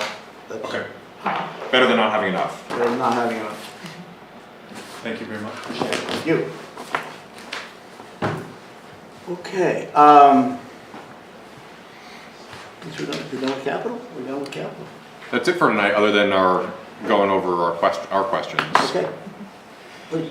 Okay, I will apologize ahead of time. There's a couple that I didn't quite get right here, and so some of these may require watching the videos, or if people want to chime in as we're kind of going here. So the first question from today from police was asking about the replacement schedule for the vehicles. The next... I mean, that was answered. Yeah. It was, and some of these are answered, Yeah. but they still we're still gonna write up the whole document with all the questions and answers. If you want to. We had a question about technology costs, and that the appropriations appear to be higher than town meeting. That came up a couple different times. That also came up yesterday, and included in that list is, looking at the unanticipated revenues, looking at, trying to track down, well, I'm not gonna guess right now, but, so we've got that question, and that is applied to multiple departments. A question about, is the prior one-time payments that were made to staff included in the fiscal year 23 budget or the 22 budget? So we will come back with that. There were some questions about the parking fund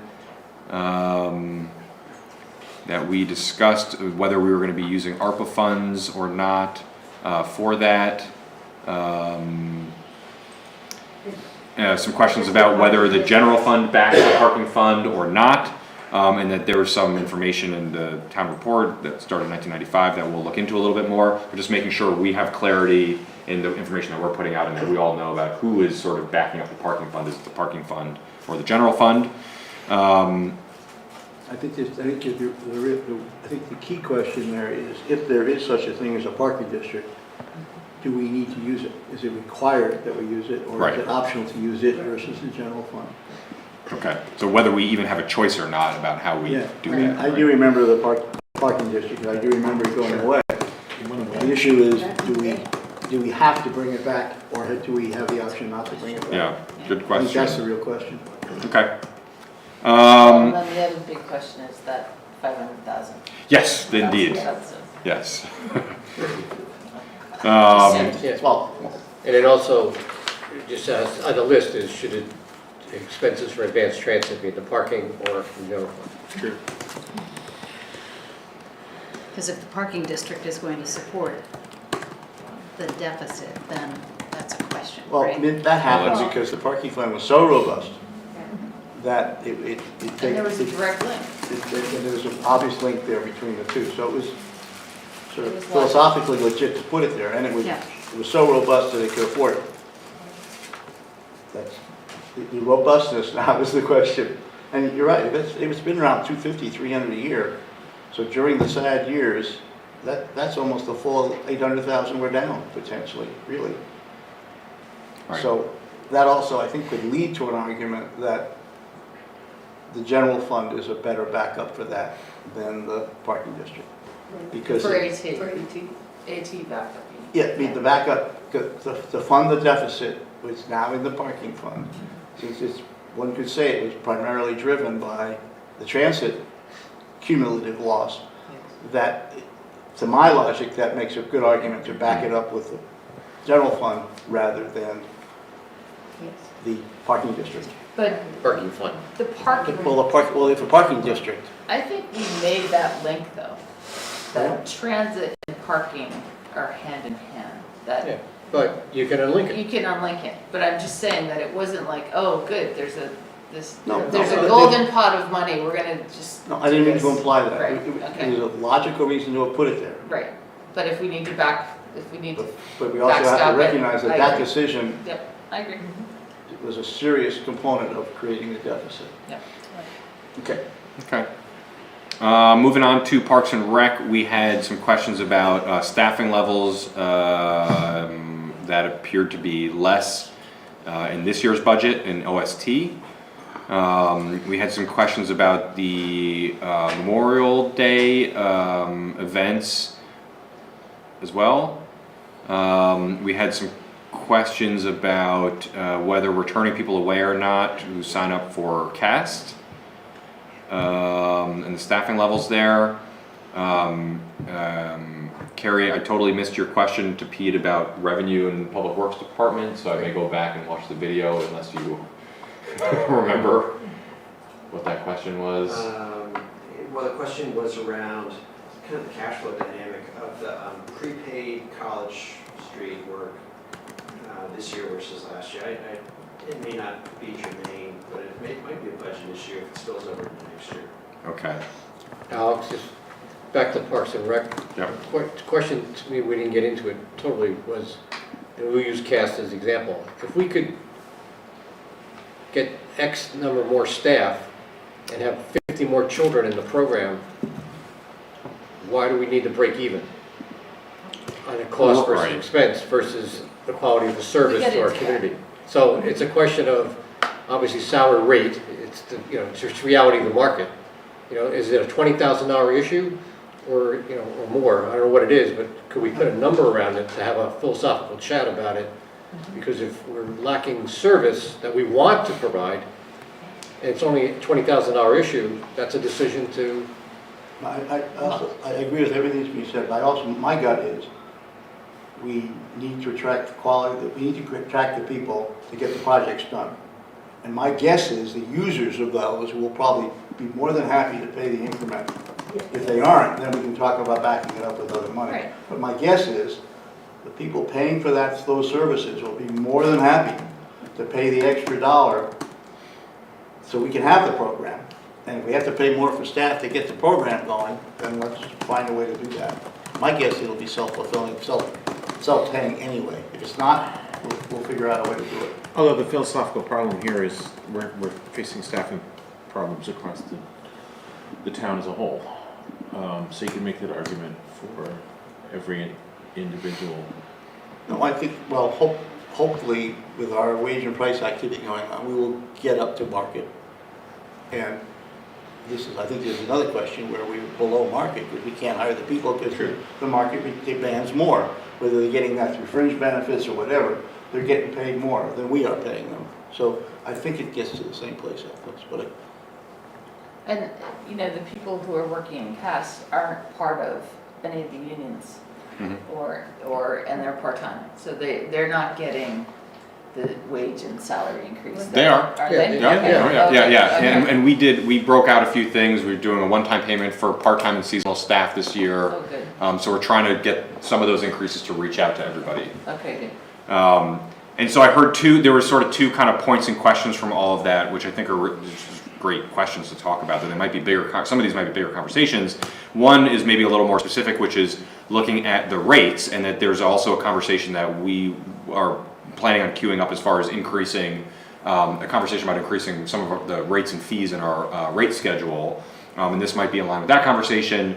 And then maybe a bigger conversation, which is, when there's really valuable programs that are having a difficulty like this, is the sort of net out self-funding thing a sort of, hard and fast principle, or are these programs worth supporting with additional taxpayer funds as well?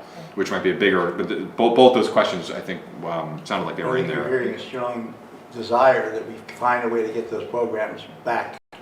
Right. And there might be a timing thing too, which I need to think a little bit, and we can talk a little more about, but if it's, like, for example, if it is generated by rates, that might be, basically we would then need to budget with the anticipation that people are going to sign up at the higher rate levels, and they may not, whereas if it's taxpayer funded, the money's just flowing right into the budget. And I'm not sure that matters at all, but I hear both those kind of questions in there. And I guess the guiding value being stated that for programs that are really valuable programs, we want to make sure they're being supported, regardless of funding source. And the tendency is on this type of program is they're probably in the lowest bracket of our salaries. And the question is that too low? Right. And that's not unusual for companies, for-profit and not-for-profit, to get caught in, that you keep moving up an extra percentage or two, but when you're compounding a lower number on a percentage, the additional cents per hour is not a whole lot.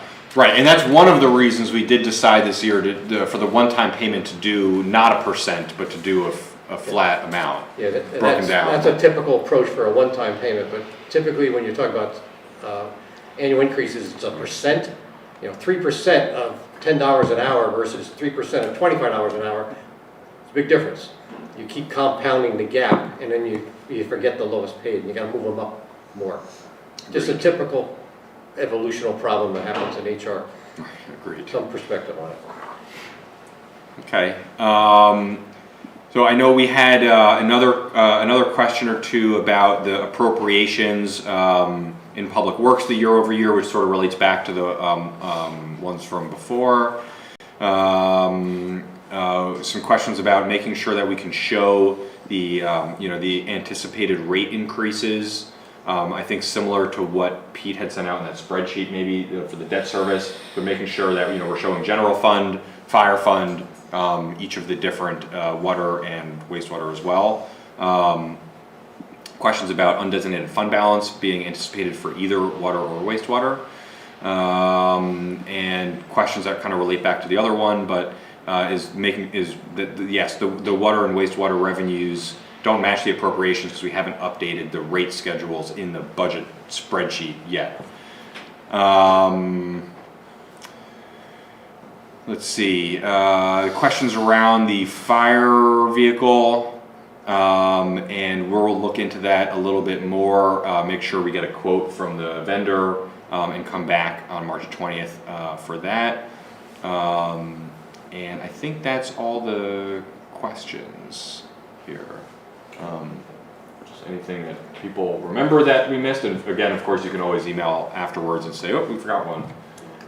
Just on the process, you had, mentioned that, so on the 20th, we're talking about adopting the budget, and maybe March 27th, if you need another week to deliberate. But then there's the meeting that you all have been through many times, that has been called the pre-town meeting hearing, where each and every warrant article is decided on. And do we, is that happening on April 10th or April 17th? I heard yesterday from Carrie that she would like all the annual report things in by March 24th, which is weeks before April. That's a publisher's deadline. Pardon? That's a publisher's deadline. Right, but, so anyway, so I'm thinking, wow, if the deadline's on March 24th, the 17th is really, awesome. I was just wondering if terms of the process, and then letting the finance committee know when things are happening, do we have? I don't know if it's April 10th or April 17th. Those are the two select board meetings that we've been listing as the sort of next step after the March meetings. Okay. Well, we have to approve we have to the warrant, we have to sign the warrant before it goes to press. Right. Right. So if it goes to press April 7th, or April 11th, or whatever. So I will double check with Carrie, because we just spent some time on that today. It's just working out the town report and the warrant article schedules, and we're getting our bid out to the printers tomorrow. I will double check. It sounds like the April 10th would be the latest that we could do that. But I was just asking. Yeah, so we'll certainly advertise that well and far, but it sounds like April 10th is probably the right. More likely. Yeah. Okay. Any other business? Hearing none. I move we adjourn. Well, are we meeting tomorrow night? Yes. Oh, yeah. And just to clarify, what would be what's our goals for tomorrow night? We're doing the same thing tomorrow night. So we've got a few departments left to do, But and then minor.